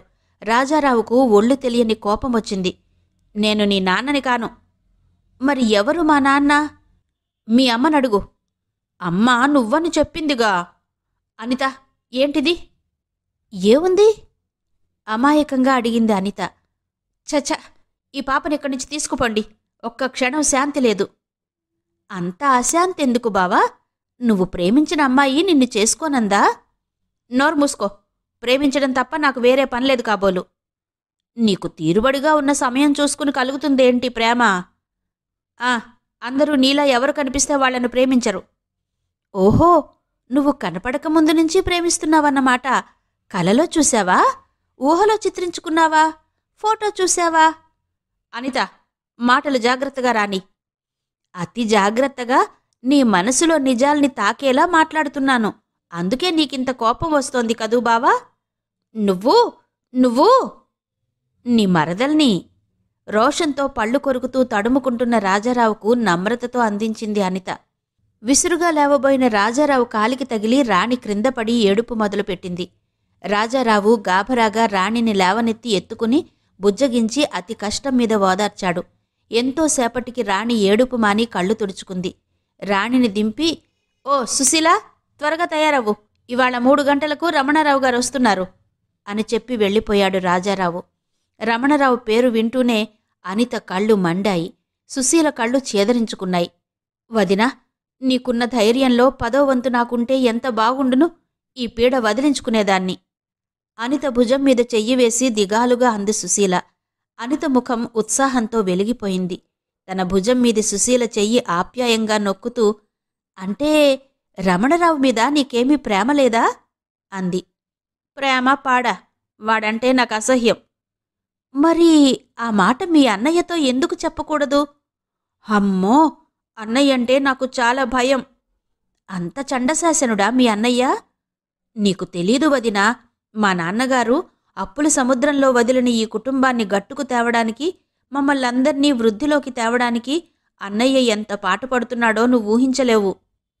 "అన్నప్పులున్నాయా మీకు?" "నీకు పుణ్యం ఉంటుంది, మళ్ళీ అన్నయ్యతో చెప్పకు. మాకు అప్పులున్న సంగతి మరొకరికి తెలియడం అన్నయ్యకిష్టం లేదు. ఇప్పుడు మేమున్న స్థితిలో పెద్ద కట్నాలిచ్చి నాకు మంచి సంబంధం తేవడం తేలికైన పని కాదు అన్నయ్యకి. అందుకే రమణరావు తనంతట తను నన్ను ఇష్టపడుతున్నందుకు ఆనందిస్తున్నాడు. నేను గట్టిగా కాదంటే బలవంత పెట్టడు, కాని బాధపడతాడు." "మీ అన్నయ్య బాధపడతాడని నీకిష్టం లేని పెళ్లి చేసుకుని జీవితాంతం బాధపడతావా?" "ఏం చేయమంటావు మరి?" "మీ అన్నయ్యతో స్పష్టంగా ఇష్టం లేదని చెప్పక్కర్లేదు. నేను చెప్పినట్టు చెయ్యి. రమణరావు పరుగెత్తి పారిపోతాడు." "అంత తేలిక కాదులే. మొహం మీద ఉమ్మేసినా తుడుచుకుని నవ్వే రకం." "నీకెందుకు? నా మాట విను. అన్నయ్యకు ఎదురు తిరగక్కర్లేకుండా ఆ రమణరావును తప్పించుకునే ఉపాయం ఏదైనా సరే తప్పకుండా వింటాను" అంది సుశీల. "రైట్, నువ్వందంగా అలంకరించుకో." "ఛ, వాడి దగ్గరకు వెళ్లడమే మంటగా ఉంటే అలంకారాలొకటా?" అంది సుశీల. "అది కాదు, అలంకరించుకో. నువ్వు వ్యతిరేకిస్తున్నట్టు మీ అన్నయ్యకు తెలియకూడదు. ఆ రమణరావుతోనే చెప్పిస్తాను మీ సుశీల నాకొద్దని." సుశీల ఆశ్చర్యంగా చూసింది ఆ మాటలకు. అత్యంత ఆకర్షణీయంగా అలంకరించుకున్న సుశీలను చూసి ముగ్ధుడయ్యాడు రాజారావు. చెల్లెలు తన సూచనకు మనసారా అంగీకరిస్తున్నదని తృప్తిపడ్డాడు. సుశీల పక్కనే ఏ అలంకారాలు లేకపోయినా మెరుపుతీగలా కనిపిస్తున్న అనితను, అనితకేసి కళ్ళప్పగించి చూస్తున్న రమణరావును చూసేసరికి మతిపోయింది రాజారావుకి. అతని గుండె కలుక్కుమంది. తీవ్రంగా ఆలోచించి ఒక నిర్ణయానికొచ్చేశాడు. "అనిత, మీ రైతులు సరిగా శిస్తులు చెల్లించకుండా ఇబ్బందులు పెడుతున్నారని అన్నావు కదూ, ఆ వ్యవహారాలు చూసుకుందాం, వస్తావా?" అన్నాడు. అనిత వెంటనే లేచింది. "పద." గడప దాటగానే అనిత పేచీ మొదలుపెట్టింది. "నేను నడవలేను, మా కారులో వస్తావా? నీ స్కూటర్ మీద తీసుకెళ్తావా?" అనిత కారులో వెళ్లడానికి రాజారావుకు అభిమానం అడ్డొచ్చింది. "నా స్కూటర్ మీదే వెళ్దాంలే" అన్నాడు. స్కూటర్ బయలుదేరాక రాజారావు మీదికి వంగి, "పాపం, నన్ను నీ స్కూటర్ మీద తిప్పాలని నీకంత ముచ్చటగా ఉందా?" అంది పెంకిగా. రాజారావు గుర్రుమని, "కాసేపు మాట్లాడకుండా కూర్చోండి. ఏ పొలానికి తీసుకెళ్ళమంటారో చెప్పండి" అన్నాడు. "ముందా బహువచనం మానండి, తర్వాత ఏదైనా పార్కుకి నడపండి" అంది అనిత. "పిచ్చి వేషాలు వెయ్యకు" అన్నాడు రాజారావు. "నువ్వు నన్ను బయలుదేరదీసింది మా పొలాల కోసం కాదని నాకు తెలుసు. కాదని ఒట్టు పెట్టుకుని చెప్పు" అంది అనిత. క్షణకాలం రాజారావు మాట్లాడలేకపోయాడు. "పార్కుల వెంట తిరగడానికి మాత్రం అస్సలు కాదు" అన్నాడు. "మరి దేనికో?" "నీ బారి నుండి ఆ రమణరావును తప్పించడానికి." పకపక నవ్వింది అనిత. "ఎందుకు నవ్వుతున్నావు?" "ఇలా స్కూటర్ వెనుక కూర్చుని నీతో మాట్లాడలేనుగాని నన్నెక్కడైనా అందమైన చోటికి తీసుకెళ్ళు. మీకు గులాబీ తోట ఉందటగా, అక్కడికి తీసుకెళ్ళు." "నాకు పనిలేదా?" "పని ఉన్నా కొన్ని సందర్భాల్లో మానుకోవాలి. మీ చెల్లెలి క్షేమం నిజంగా కోరేవాడివైతే తీసుకెళ్ళు." "దానికి మా చెల్లెలి క్షేమానికి ఏంటి సంబంధం?" "నేను స్కూటర్ మీద కూర్చుని అరవలేను బాబూ." రాజారావు నిర్లక్ష్యంగా ఉండాలని నటించినా అతనికి సాధ్యం కాలేదు. తమ గులాబీ తోటలోకి తీసుకెళ్ళి, "చెప్పు" అన్నాడు కూర్చుని. అనిత గులాబీలను చూస్తూ, "అబ్బా, ఎన్ని రకాల గులాబీలను తెప్పించారు, తోట చాలా అందంగా ఉంది" అంది. "ఏదో చెప్తానన్నావు?" త్వరగా చెప్పు విసుగ్గా అన్నాడు రాజారావు. నాకు దాహం వేస్తోంది అంది అనిత. ఇంటికెళ్ళాక మంచినీళ్లు తాగుదువుగాని. ఈలోగా దాహంతో నాకు ప్రాణం పోతుంది బాబూ. నీకు స్త్రీహత్య పాతకం చుట్టుకుంటుంది. అబ్బబ్బా! విసుక్కుంటూ లేచిన రాజారావును పచ్చగడ్డి మీద సగం ఒరిగి కొంటిగా చూస్తూ, బావా, కొబ్బరి నీళ్లు తెచ్చిపెట్టు అంది అనిత. అనిత వంక కొరకొరా చూసి వెళ్ళి కొబ్బరి బొండం కొట్టించి నీళ్లు గ్లాసులో పోసి తెచ్చిపెట్టాడు. నువ్వు చాలా మంచివాడివి బావా. రాజారావు తెచ్చిన నీళ్లు తాగేసి చెప్పింది అనిత. ఏదో చెప్తానన్నావు? ఈ అందమైన సాయంకాలం ఇంత అందమైన తోటలో అంతకన్నా అందంగా ఉన్న నీ ఎదురుగా కూర్చుని ఈ సమయాన్ని పిచ్చి కబుర్లతో పాడు చేయమంటావా అంది అనిత. అనిత, ఎవరనుకుంటున్నావు నన్ను? అది తెలుసుకోవాలనేగా ఇక్కడికొచ్చాను నేను. ఏంటి? స్కూటర్ మీద ఎక్కించుకుని ఈ ఏకాంత ప్రదేశానికి తీసుకురావడం నీకు బాగుంది, కానీ మాట్లాడ్డం నాది తప్పొచ్చిందా? రాజారావు ఉద్రేకంగా అనిత 2 చేతులు గట్టిగా పట్టుకుని, వాగుడు కట్టిపెట్టు, ఏదో చెప్తానన్నావు, చెప్పు అన్నాడు. అబ్బబ్బా, చేతులొదులు, ఎవరూ లేరని ఏంటి అత్యాచారం? పరపురుష స్పర్శ నేను భరించలేను అంది అనిత. రాజారావు చటుక్కున్న చేతులు వదిలి ముఖమంతా ఎర్రబడగా, ఐఎమ్ సారీ అన్నాడు. ఆ ముఖంలోకి ఆర్ద్రంగా చూస్తూ, నా బారి నుండి రమణరావును కాపాడడానికి తీసుకొచ్చావా నన్ను అంది. అవును, నా బారి నుండి కాపాడుతావు సరే, నాలాంటి వాళ్ళు, నాకున్న అందంతో పాటు నాకు లేని చాంచల్యం కూడా కలిగిన వాళ్ళు చాలామందున్నారు. వాళ్ళందరి బారి నుండి కాపాడగలవా? తెల్లబోయాడు రాజారావు. లాయర్ గారి మెదడు కోర్టులోనే తప్ప తక్కిన ప్రదేశాల్లో పనిచెయ్యదా? నీకు ప్రధానమైందేంటి? నీ చెల్లెలికి పెళ్లి కావడమా? ఆవిడ సుఖంగా ఉండడమా? పెళ్లి చేసుకుని సుఖంగా కాపురం చెయ్యడం.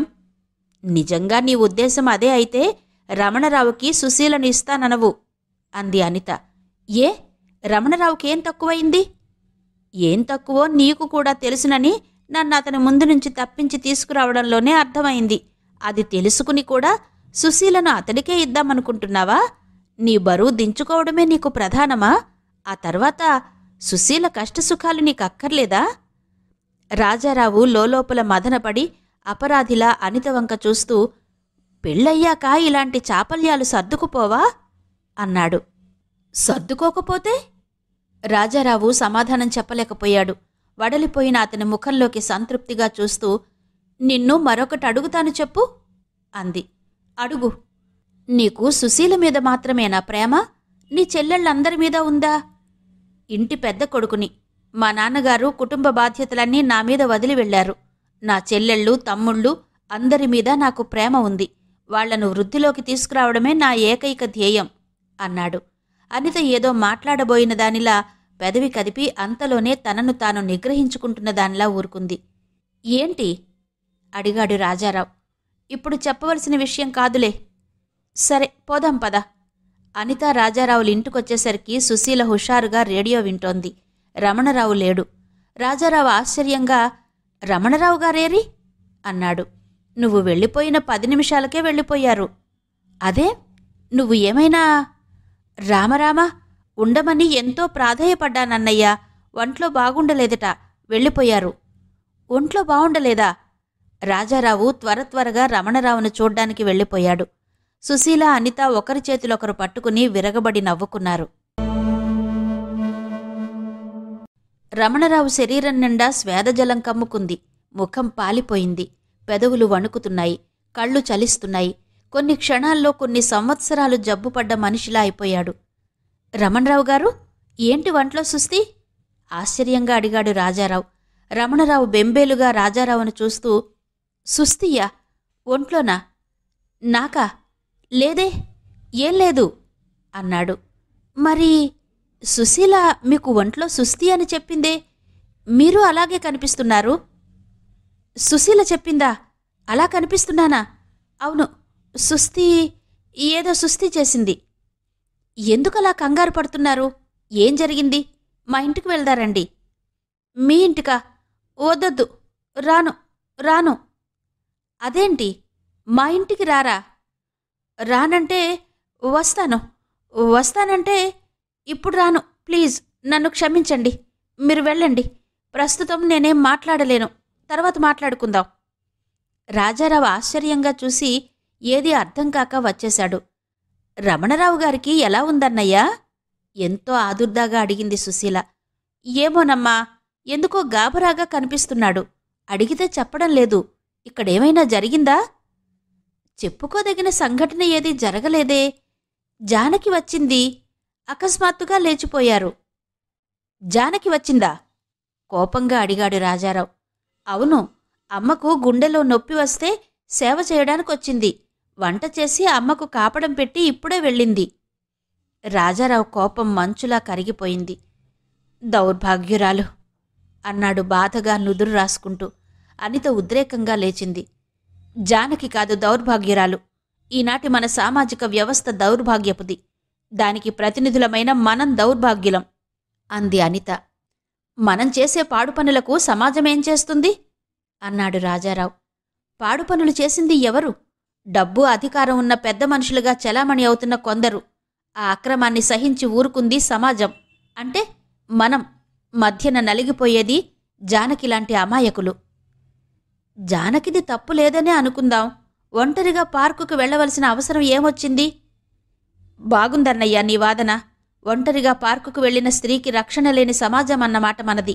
సమస్యలను ధైర్యంగా ఎదుర్కొని పరిష్కరించుకోలేక వెనక్కి చీకటిలోకి పారిపోదామంటావా? అబలలకు బలహీనులకు రక్షణ కల్పించవలసింది పోయి వారిని వెలుతురు చూడకుండా దాక్కోమంటావా? దుర్మార్గాన్ని యథేచ్ఛగా పెరగనిస్తావా? అంది. కోర్టులో జానకి దోషిగా రుజువయింది. పత్రికలన్నింటిలోనూ ఈ వార్త వచ్చింది. ఊరంతా ఉడికింది. జానకిని ఎలా కాపాడతారు? నువ్వు లాయర్వి. జానకి కేసు విచారణ నాటికి నువ్వు డిగ్రీ అందుకోలేదు గనుక మన న్యాయస్థానాలలో మర్మాలు తెలియకపోవచ్చు. ఈనాడు నీకు బాగా తెలిసి ఉండాలి. కోర్టులు ఎల్లవేళలా న్యాయానికే బద్ధమై ఉంటున్నాయా? రాజ్యాధికారాన్నే డబ్బుతో కొంటున్న ఈ యుగంలో న్యాయాన్ని కొనలేరా? లోలోపల మదన పడుతున్నట్టు రాజారావు బొమ్మలు ముడుచుకున్నాయి. కొంచెంసేపు ఏదీ మాట్లాడలేకపోయాడు. చివరకు ఒక స్థిర నిశ్చయానికి వచ్చిన వ్యక్తిలా లేచి నిల్చున్నాడు. వ్యక్తిగతంగా ఆశయాలు అభిరుచులు వేరు. గౌరవనీయమైన కుటుంబపు పెద్దగా నా బాధ్యతలు వేరు. జానకిని నా సొంత చెల్లిలా అభిమానించాను. కాని ఈనాటి స్థితికి మనసారా బాధపడుతున్నాను. కాని జానకి ఇక్కడికి రావడానికి వీల్లేదు. మీరు అక్కడికి వెళ్లడానికి వీల్లేదు. నా చెల్లెళ్లకు మంచి సంబంధాలు కుదిరి పెళ్లి కావాలి. అన్నిటికంటే అదే నా ప్రధానమైన ధ్యేయం అన్నాడు రాజారావు. అనిత ముఖం చూడలేనివాడిలా గబగబా వెళ్ళిపోయాడు రాజారావు. అనిత సుశీల ఒకరి ముఖం ఒకరు చూసుకున్నారు. ఎలా వదినా అంది సుశీల దిగులుగా. అనిత సమాధానం చెప్పలేదు. తీవ్రంగా ఆలోచిస్తూ కూర్చుంది. కన్నకు కమలకు ఇద్దరికీ ఒకేసారి కడుపునొప్పొచ్చింది. కడుపు చేత్తో పట్టుకుని చెరోమూలా పడుకున్నారు. కడుపునొప్పా? డాక్టర్ని పిలుస్తాను అంది అనిత. ఇద్దరూ ఒక్కసారిగా ఉలిక్కిపడ్డారు. వద్దొద్దు వదినా, డాక్టర్ని పిలవకు, అదే తగ్గిపోతుంది అన్నారిద్దరు. అనిత నిదానించి ఇద్దర్నీ చూసింది. ముఖంలో ఎక్కడా బాధపడుతున్న లక్షణాల్లేవు. అంతలో శారదమ్మ అక్కడికి వచ్చి, కన్నా, కమల, ప్రైవేట్ మాస్టర్ వచ్చారు, లేచి పుస్తకాలు తీసుకురండి అంది. ఇద్దరూ ఒక్కసారే అబ్బా కడుపు నొప్పి అని మూలగసాగారు. అనితకు వాళ్ల కడుపు నొప్పేంటో అర్థమైపోయింది. బయటకొచ్చి చూసింది. చేతిలో పేము బెత్తంతో కూర్చున్నారు పిలక మాస్టారు.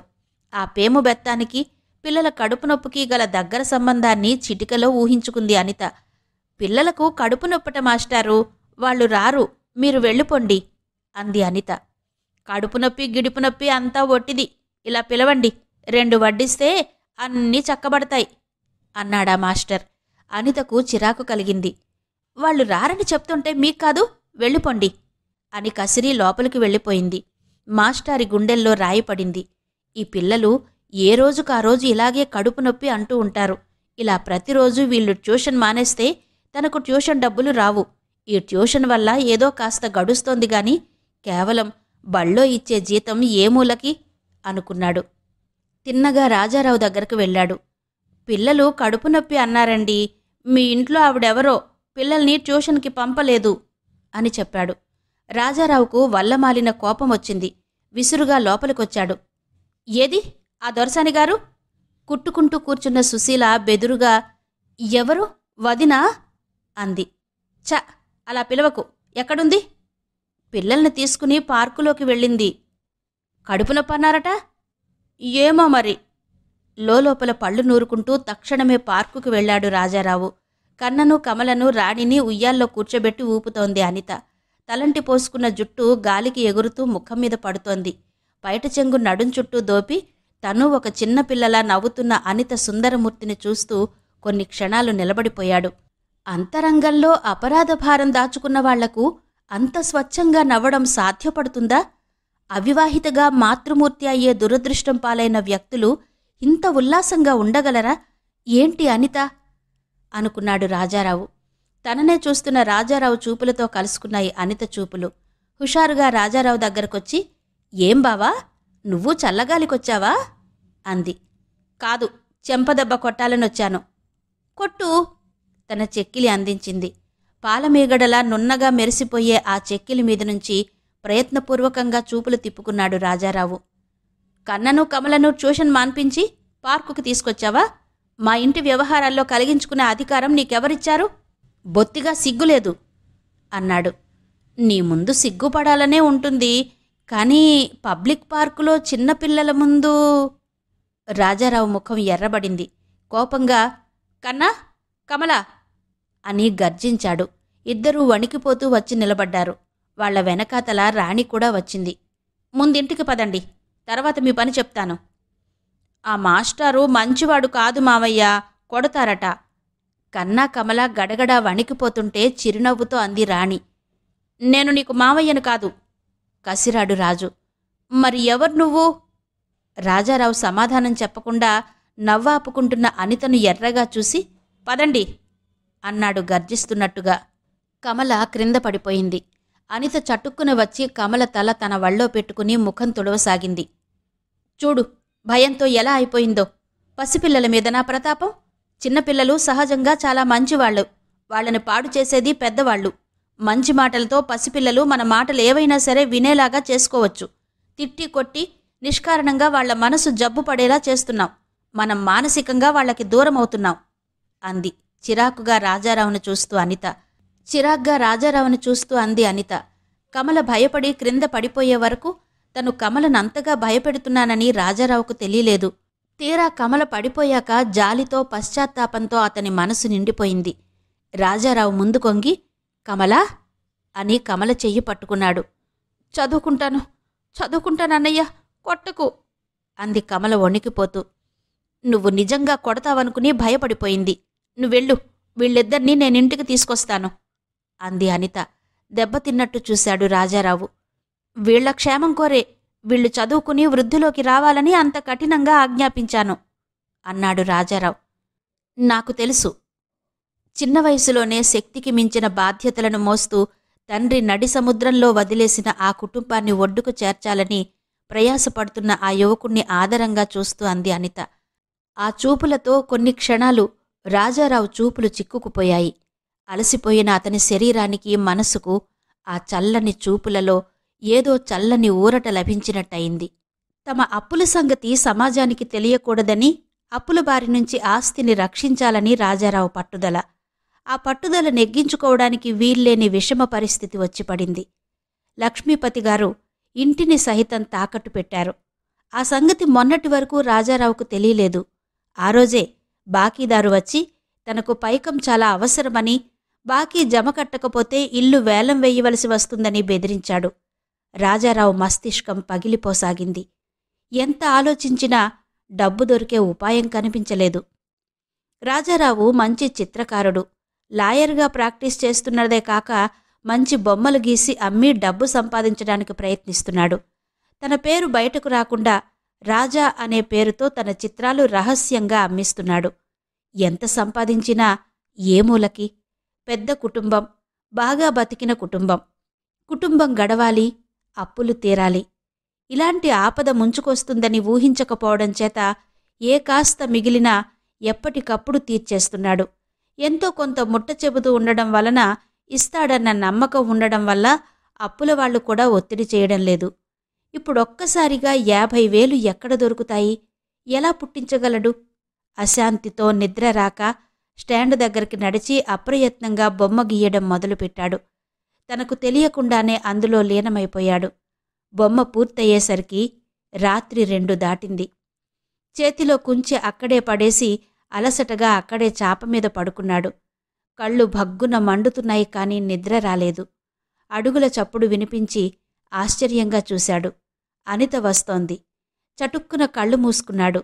అనిత స్టాండ్ దగ్గరకొచ్చి బొమ్మను తదేకంగా కొంతసేపు చూసి అక్కడ్నుంచి వెళ్ళిపోయింది. అనిత ఎందుకు వచ్చినట్టా అని రాజారావు మదనపడుతుండగానే చేతిలో దిండు దుప్పటి తీసుకుని అనిత మళ్లీ వచ్చింది. దిండు జాగ్రత్తగా రాజారావు తల క్రింద పెట్టి దుప్పటి కప్పి వెళ్ళిపోయింది. రాజారావు ఆశ్చర్యానికి మేరలేదు. అనిత తననింత కనిపెట్టి చూస్తోందా? తను ఇంతవరకు నిద్రపోలేదని, బొమ్మ గీసుకుంటున్నాడని అనితకెలా తెలిసింది? అనితకు తన మీద ప్రేమ ఉందా? మరి రాణి? అశాంతితో దొర్లి దుప్పటి తీసిపారేసి లోపలికొచ్చాడు. అనిత ప్రశాంతంగా నిద్రపోతోంది. కన్నా, కమల, అనిత చెరోవైపు పడుకున్నారు. రాణి ఎక్కడ పడుకుందో అర్థం కాలేదు. ఒక్క క్షణం నిలబడి వచ్చేశాడు. తూరుపు తెల్లవారి లోకమంతా కళకళలాడింది. కాని రాజారావు మనసు మాత్రం కలవరపడుతోంది. అతని చిత్రాలు అమ్మిపెట్టే గోపాల్కు రాత్రి గీసిన బొమ్మ ఇచ్చి ఎంత వస్తే అంతకిచ్చేయి అన్నాడు. చిత్రాలు చూసి ఆనందించేవాళ్లే తక్కువ, కొనేవాళ్లు మరీ తక్కువ. ఒక్క నీటి బొట్టుతో మహాసముద్రం పూడుతుందా? ఈ చిత్రానికొచ్చిన డబ్బుతో తన అవసరాలలో 100వ వంతైనా తీరవు. సాయంత్రం 4 గంటలకు వెలిగిపోతున్న ముఖంతో వచ్చాడు గోపాల్. సార్, సార్, మన చిత్రాన్ని 50,000కు కొన్నారు. 50,000! ఉలిక్కిపడ్డాడు రాజారావు. 50,000 సరిగ్గా ప్రస్తుతం తనకు కావలసిన మొత్తం. సంభ్రమంతో గోపాల్ భుజాలు పట్టుకుని ఊపుతూ, నిజమా గోపాల్, నిజమా అన్నాడు. అవును సార్, ఇదిగో చెక్కు కూడా కాదు, క్యాష్. గోపాల్ చేతిలో డబ్బు చూశాక కూడా నమ్మలేకపోయాడు రాజారావు. ఎవరు కొన్నారు? ఎవరో ప్రకాశరావు గారట. ఎక్కడుంటున్నారో, ఏం చేస్తున్నారో అడిగావా? వారు కూడా లాయరేనండి. ఈ ఊరు కాదుట. నిన్ననే వచ్చారట. రేపు వెళ్ళిపోతారట. ఎక్కడుంటారో అడిగావా? హోటల్ నందనలో. వెళ్దాం పద, వెళ్ళి మన కృతజ్ఞతలు చెప్పుకుందాం. రాజారావు, గోపాల్ వెళ్లేసరికి ప్రకాశరావు ఏవో కాగితాలు చూసుకుంటున్నాడు. సాటి లాయర్గా రాజారావును సగౌరవంగా లోనికి ఆహ్వానించాడు. మీకు నా హృదయపూర్వక కృతజ్ఞతలు. ఇంతగా కళను గౌరవించి ప్రోత్సహించే వ్యక్తులను ఎక్కడా చూడలేదు. గౌరవమూ ఆనందమూ ఉట్టిపడుతుండగా అన్నాడు రాజారావు. ఆగండాగండి, మీ పొగడ్తలు నాకు దక్కవు, మీ కృతజ్ఞతలు నాకు దక్కవు. నేను కేవలం నా క్లయింట్ ఆదేశానుసారం ఆ బొమ్మను కొన్నాను. ఆ మాటకొస్తే అంత డబ్బు ఆ బొమ్మ మీద వృధా చెయ్యవద్దని నచ్చ చెప్పాను కూడా. ఏంటో ఆ అమ్మాయి ఏనాడు పట్టిన పట్టు వదిలే రకం కాదు. అమ్మాయా? ఎవరా అమ్మాయి? మిస్ అనిత, దయాశంకరం గారమ్మాయి.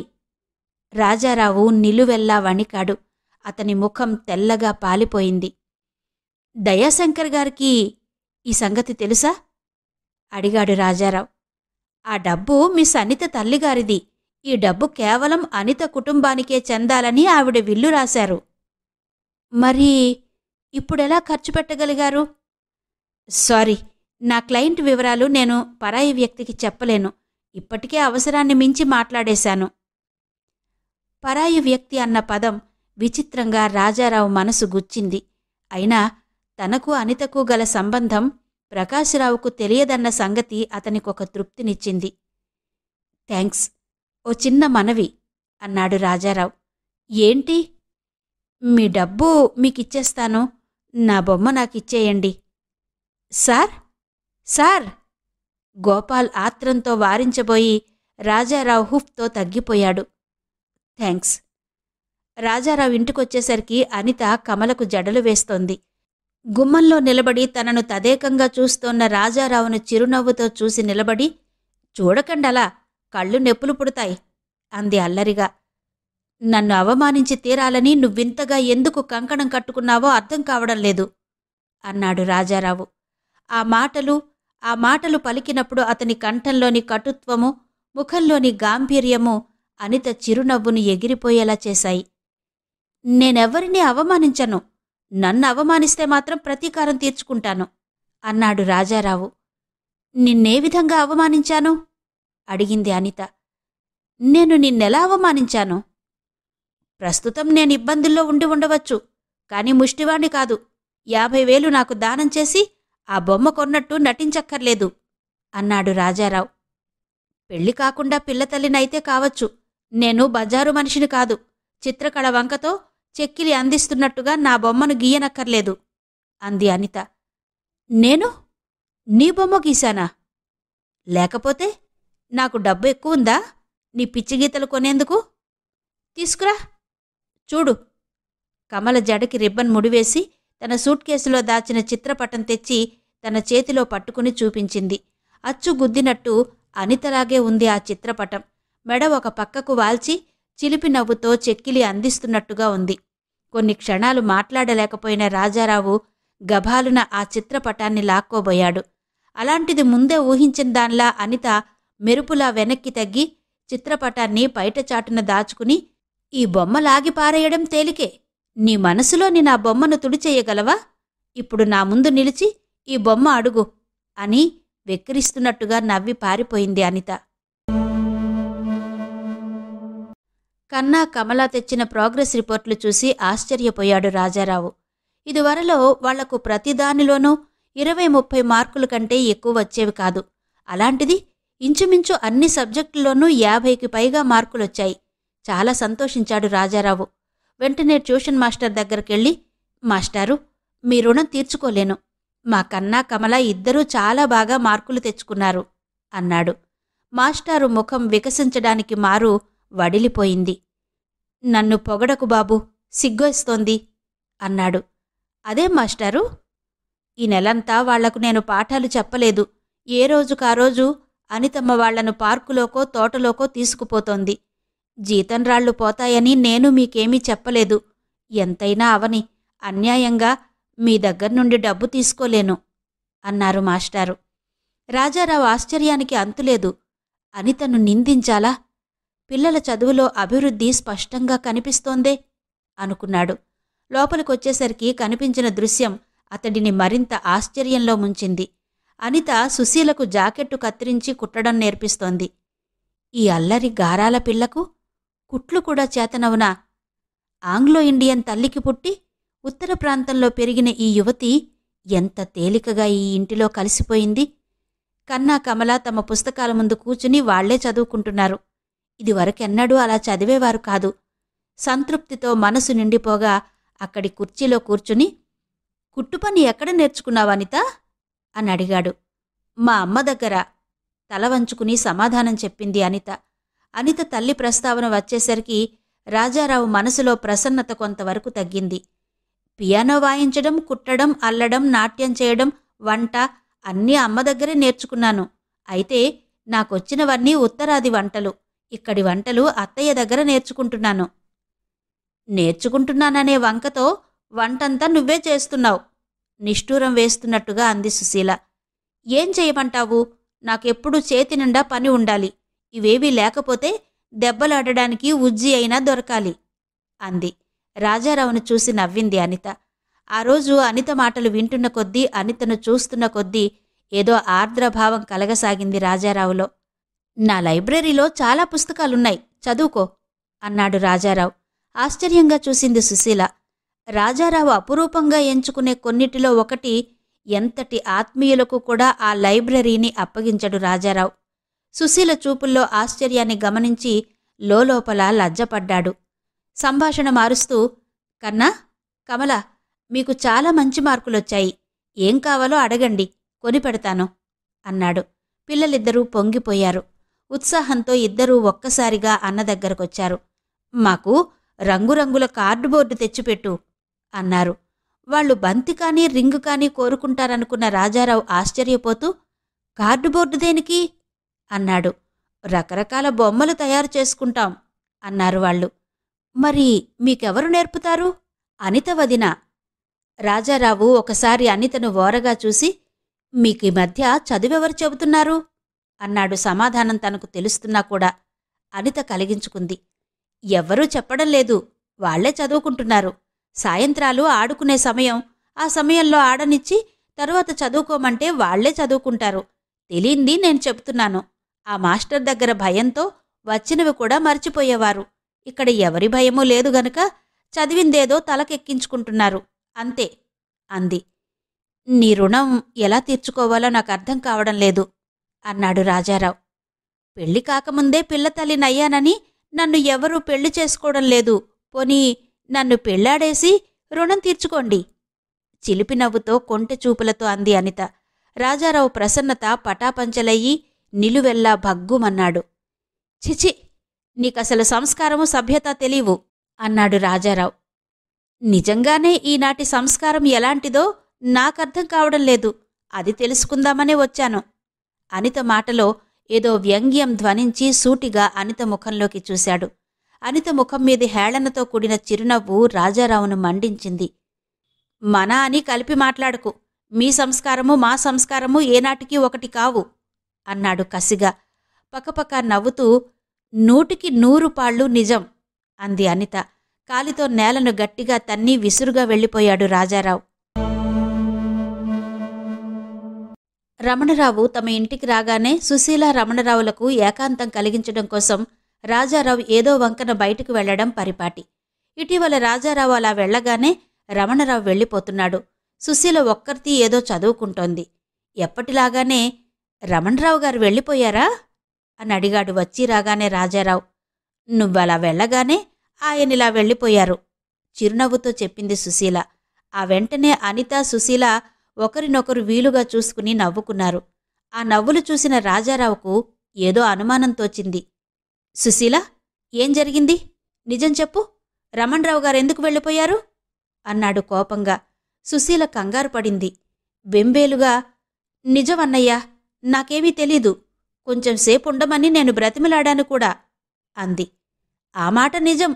పాపం చాలా బ్రతిమాలింది. కావాలంటే ఆయన్నే అడుగు కొంటెగా అంది అనిత. నువ్వు అక్కడే ఉన్నావా అసహనంగా అడిగాడు రాజారావు. రామరామ, నేనత్తయ్య దగ్గర కూర్చుని కబుర్లు చెబుతున్నాను. కావాలంటే అత్తయ్యనడుగు. రమణరావు గారు వెళ్తోంటే సుశీల వెనకే వెళ్ళి కొంచెంసేపు ఉండమని అడుగుతోంది. నాకు వినిపించింది. ఇదేదో తేలుస్తాను అన్నాడు రాజారావు. త్వరగా తేల్చాలనే నా తాపత్రయము అంది అనిత. రాజారావు వెంటనే లేచి రమణరావు దగ్గరికి వెళ్లాడు. రమణరావు విపరీతమైన అశాంతితో బాధపడుతున్నట్టు ముఖం చూడగానే తెలిసిపోతుంది ఎవరికైనా. రమణరావు గారు, నేనొచ్చే వరకు ఉండకుండా వచ్చేశారే? నాకు పనుంది.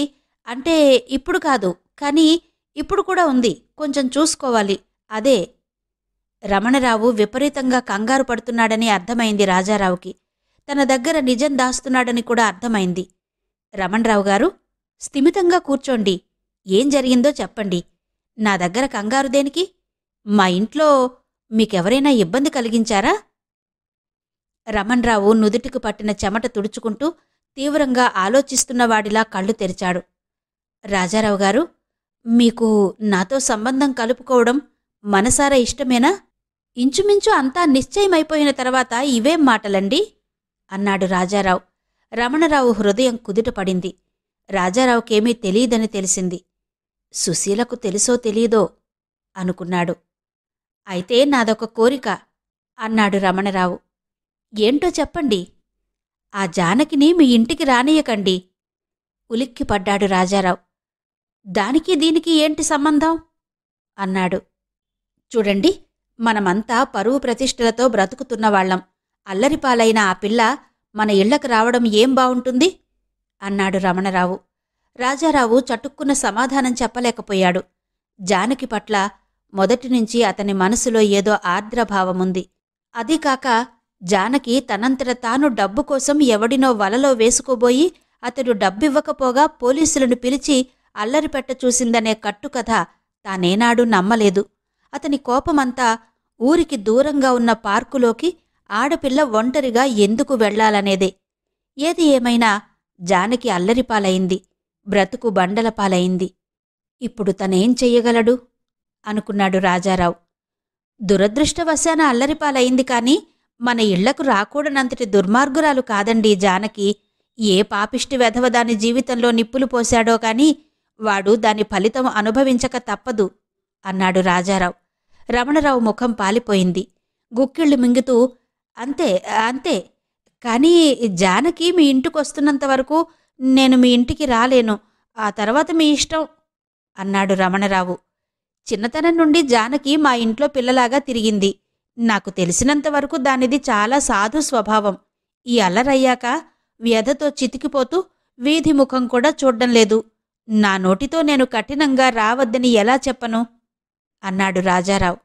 నా నిర్ణయం చెప్పాను, మీరాలోచించుకోండి. నా సంబంధం మీకు కావాలనుకుంటే ఆ జానకిని దూరంగా ఉంచండి గంభీరంగా కటువుగా అన్నాడు రమణరావు. ఆ కటుత్వానికి రాజారావు మనసు చివుక్కుమన్నా సరే అని లేచాడు. చిన్నతనం నుండి రాజారావు కుటుంబానికి తులసమ్మ కుటుంబానికి చాలా సన్నిహిత సంబంధం ఉన్నా ఏనాడూ రాజారావు తులసమ్మ ఇంటికి పోలేదు. తలవని తలపుగా తన కళ్ల ముందు రాజారావును చూడగానే సంతోషంతో సంభ్రమంతో ఉక్కిరిబిక్కిరైంది జానకి. రా అన్నయ్య, కూచో అంటూ కుర్చీ చూపించింది. తనను చూడగానే పట్టరాని ఆనందం ప్రతిఫలిస్తోన్న ఆ ముఖంలోకి చూడలేకపోయాడు రాజారావు. మనిషి బాగా చిక్కిపోయింది. ఒక్క అలంకారమైనా లేదు, బొట్టు కాటుక తప్ప. నేత చీర కట్టుకుంది. ఈ వ్యక్తిపైన అలాంటి కట్టుకథలు, అంత అల్లరి. జానకి ప్లేట్లో మినపసున్ని జంతికలు తెచ్చిపెట్టింది. అవి చూశాక తమ ఇంట్లోకి ఆ తినుబండారాలెలా వచ్చాయో అర్థమైంది రాజారావుకి. జానకి చూపుతున్న ఆదరణ ముందు తను చెప్పదలుచుకున్నది ఎలా చెప్పాలో అర్థం కావడం లేదు. జానకి మాట్లాడింది. అలా ఉన్నావేమన్నయ్యా? ఒంట్లో బావుండలేదా? బాగానే ఉందమ్మా. ఇవాళ నా మనసుకి చాలా చాలా సంతోషంగా ఉందన్నయ్యా. నా జీవితం భగ్నమయ్యాక ఇంత ఆనందం నాకెన్నడూ కలగలేదు. నువ్వు నన్ను నోరు విప్పి ఏమీ అనకపోయినా ఈ అపవాదుల పాలయ్యాక నీ ముందు నిలబడలేకపోయేదానిని. తరువాత సుశీల చెప్పింది. నాతో సుశీలను మాట్లాడొద్దన్నావట కదూ? ఎంత కృంగిపోయాననుకున్నావన్నయ్యా? సంఘమంతా ఒక్కటై లేని నిందలు నా నెత్తిన వేసిన నాడు కూడా అంత బాధపడలేదు. బ్రతుకు మీదే విరక్తి పుట్టింది. నువ్వు కూడా నన్ను అసహ్యించుకోవడం కంటే నాకు వేరే మరణమక్కర్లేదు. ఇవాళ నువ్వు నా దగ్గరకొచ్చావంటే నా మీద కోపం పోయినట్టేగా. నాకు గట్టి నమ్మకం నా గురించి నువ్వు చెడుగా అనుకోలేవని. ఆ అమాయకురాలి మాటలు వింటుంటే, ఆ వడలిన ముఖం చూస్తుంటే రాజారావు కళ్ళు చెమ్మగిల్లాయి. నాకు నీ మీద ఏనాడూ కోపం లేదమ్మా, జాలి తప్ప. కానీ జానకి తలదించుకుని నాకు తెలుసన్నయ్యా అంది. తిరిగి ఆమె అంది. పోనీ అన్నయ్యా, ఇన్నాళ్లకైనా నా మీద నీకు దయ కలిగింది. మిగిలిన సంఘమంతా నా ముఖం మీద ఉమ్మివేసినా నాకు బాధలేదు. నువ్వు, సుశీల, కన్నా, కమల, అమ్మగారు మీ అందరితో కలిసిమెలిసి ఉండగలిగితే అది చాలు. రాజారావు గొంతు పూడిపోతోంది. ప్రయత్నించి తను చెప్పదలుచుకున్నది చెప్పలేకపోతున్నాడు. మీ అమ్మ ఏది జానకి? ఇవాళ అమ్మగారికి గుండెల్లో నొప్పి వచ్చింది. మన ఇంటికే వంట చేయడానికి వెళ్ళింది. నువ్వు మన ఇంటి నుంచి రావడం లేదా? అడిగిందామె. రాజారావు మనసు వేదనతో మెలికలు తిరిగిపోసాగింది. రమణరావు గారింటి నుండి వచ్చాను. తను చెప్పదలుచుకున్నది చెప్పక తప్పదన్నట్టుగా నాందిగా మొదలుపెట్టాడు. ఆ పేరు వింటూనే జానకి అదిరిపడింది. పాలిపోయిన ముఖంతో వణుకుతున్న పెదవులను నొక్కిపట్టు కూర్చుంది. తను వచ్చిన పని ఎంత కష్టమో అర్థం కాసాగింది రాజారావుకు. గొంతు సవరించుకున్నాడు. అమ్మా జానకి, నేనెలాంటి నడి సముద్రంలో ఉన్నానో నీకు పూర్తిగా తెలియదు. కొంత కొంత అప్పులు తీర్చాను. కాని ఇంకా తీర్చవలసినవి చాలా ఉన్నాయి. అన్నిటిలో అనితకియ్యవలసిన 50,000 అప్పు నన్ను పుండులా సలుపుతోంది. అనితకివ్వాలా? ఎలాగో మన ఇల్లు వేలం వేయబోతున్నారని తెలుసుకుని ఆ బాకీకి కావలసిన 50,000 బొమ్మ కొంటున్న మిషమీద నాకిచ్చింది. గత్యంతరం లేక ఆ డబ్బుతో బాకీ తీర్చాను. కాని ఆడపిల్ల సొమ్ముతో పబ్బం గడుపుకున్నాననే వ్యధ నన్ను వదలడం లేదు. ఆ అప్పు తీర్చే వరకు నాకు శాంతి లేదు. ఇలాంటి పరిస్థితుల్లో ఆ రమణరావు సంబంధం తప్పి పెళ్ళెలా చెయ్యగలను? జానకి ముఖంలో జీవం నశించింది. తలుపును గట్టిగా పట్టుకుని, సుశీలను రమణరావుకివ్వడానికే నిశ్చయించుకున్నావా అన్నయ్య? సుశీలను అడిగావా అంది. సుశీలకేం తెలుసమ్మా, అది మరొకళ్లను ప్రేమిస్తే నేను ఈ విషయంలో బలవంత పెట్టేవాడిని కాను. అలాంటి అనుబంధమేదీ సుశీలకు లేనప్పుడు తనను చేసుకున్న వాటితో సర్దుకుపోగలదు. ప్రస్తుతం నేను తేగలిగిన వాటిల్లో ఇదే మంచి సంబంధం. ఒకవేళ సుశీలకు ఇష్టం లేకపోతే ఆ మాట నాతో ముందే చెప్పేదిగా. తాంబూలాలు పుచ్చుకోలేదు తప్ప అంతా నిశ్చయమైంది. నా స్నేహితులకి, బంధువులకి, అందరికీ సుశీలను రమణరావుకి ఇయ్యబోతున్నట్టు చెప్పేశాను. ఈ సంబంధం మనం వదులుకుంటే సుశీలకింతలో పెళ్లి కాదు, నాకు మనశ్శాంతి ఉండదు. జానకి సమాధానం చెప్పలేదు. ఆ రమణరావు ఏమన్నాడో తెలుసా జానకి? నువ్వు మా ఇంటికొస్తే తను మా ఇంటికి రాలేడట. ఈ మాటలు విని జానకి బాధపడుతుందనుకున్న రాజారావు రాయిలా కూర్చున్న జానకిని చూసి ఆశ్చర్యపోయాడు. తరువాత ఎంత ప్రయత్నించినా రాజారావు తను చెప్పదలుచుకున్నది చెప్పలేకపోయాడు. గద్గదికతతో "నువ్వు క్షమించమ్మా" అన్నాడు. జానకి పేలవంగా నవ్వి, "బెంగ పెట్టుకోకన్నయ్యా, ఇక మీదట నువ్వు రమ్మనే వరకు ఎవ్వరు పిలిచినా అక్కడికి రానులే" అంది. జానకి ముఖంలోకి చూడలేక త్వరగా అక్కడ్నుంచొచ్చేశాడు రాజారావు.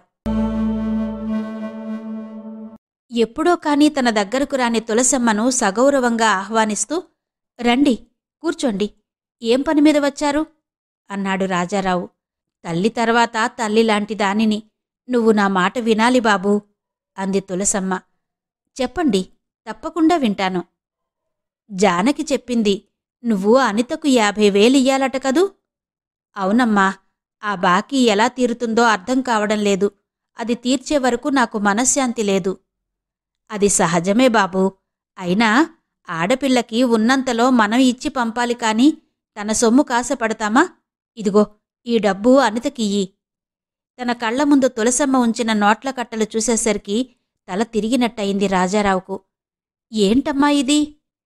"నాకున్నది కాస్త అమ్మితే వచ్చిందది." "వద్దమ్మా, వద్దు. ఒక పరాయి వ్యక్తి నుండి ఇంత దానం స్వీకరించలేను" అన్నాడు రాజారావు. "నా మాట విను బాబూ. నేను నీకు తల్లిలాంటిదానినే." "అమ్మా, ఇది ఇబ్బందిగా నేను భావించడం లేదు. ఈనాటికైనా నా వారిని గుర్తించి మాలో కలుపుకోగలిగినందుకు సంతోషిస్తున్నాను." రాజారావు కళ్లలోకి నిదానించి చూసిన తులసమ్మకు అతనా మాటలు మనసారా అన్నాడని అర్థమైంది.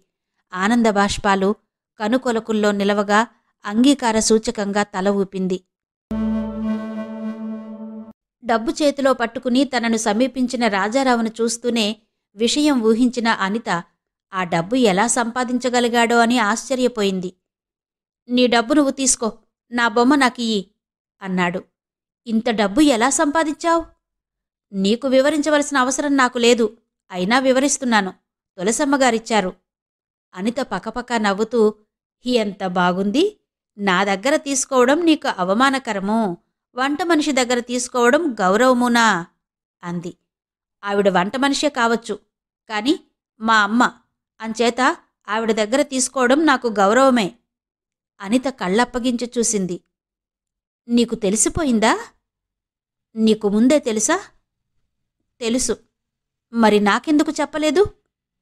"అహర్నిశలు సమాజంలో పరువు ప్రతిష్టల కోసం పాకులాడే నువ్వు ఈ నిజాన్ని విని భరించలేవని, వారిని స్వీకరించలేక, పరిత్యజించలేక సంఘర్షణలో నలిగిపోతావని." "అనిత, ఒకనాడు లజ్జపడడం నీకు తెలుసునా అని అడిగావు. గుర్తుందా? ఈనాడు నీ ముందు నిజంగా లజ్జపడుతున్నాను. బహిరంగ సభలలో వర్గ విభేదం ఉండరాదని వక్కాణించి కొడుకుకు తమ శాఖలో తప్ప సంబంధం చేయని పెద్దలకు వారసుణ్ణి, భార్యను ఇంటిలో తాళం పెట్టి వేదిక మీద స్త్రీ స్వాతంత్ర్యం గురించి ఉపన్యసించే మహామహుల శిష్యుణ్ణి, మిథ్యా ప్రతిష్టల పేర అనుక్షణము ఆత్మవంచనతో జీవించే సమాజానికి చిహ్నాన్ని." "బావా, అదంతా నిన్నటి వరకు. ఈరోజు నుంచి ప్రతిష్టకు నా అర్థం వేరు. లెక్కలేనన్ని గ్రంథాలు చదివి ఏమీ నేర్చుకోలేకపోయాను. ఒక్క మంచి మనసు జీవితానికి అర్థం వివరించింది. ప్రతిష్ట పాకులాడి సంపాదించేది కాదు, మన అంతరంగంలో దీపించే దివ్యజ్యోతి" అన్నాడు రాజారావు. "బావా, అయితే జానకి?"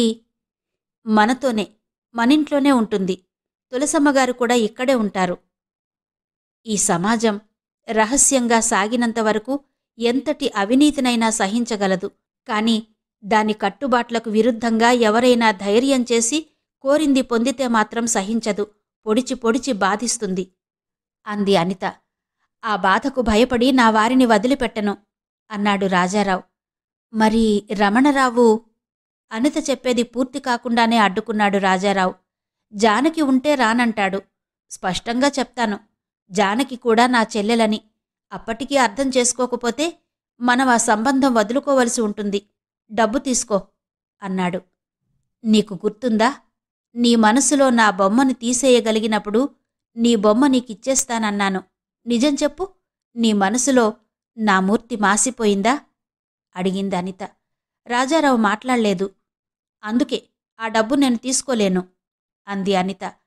ఆ డబ్బు మీ అమ్మగారు కేవలం నీ కుటుంబం కోసం ఖర్చు పెట్టాలని వీలునామా రాశారట. నాకెందుకిస్తావు? రాణి తండ్రికియ్యి అన్నాడు రాజారావు.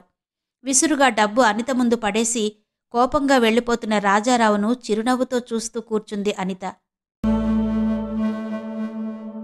రాజారావు చెప్పిన సంగతి విని రమణరావుకు నోట మాట రాలేదు. కొన్ని క్షణాలు మూర్ఖుడిలా చూస్తూ ఊరుకుని తరువాత అదేదో పెద్ద హాస్యమైనట్టు పకపకా నవ్వాడు. ఎందుకు నవ్వుతారు?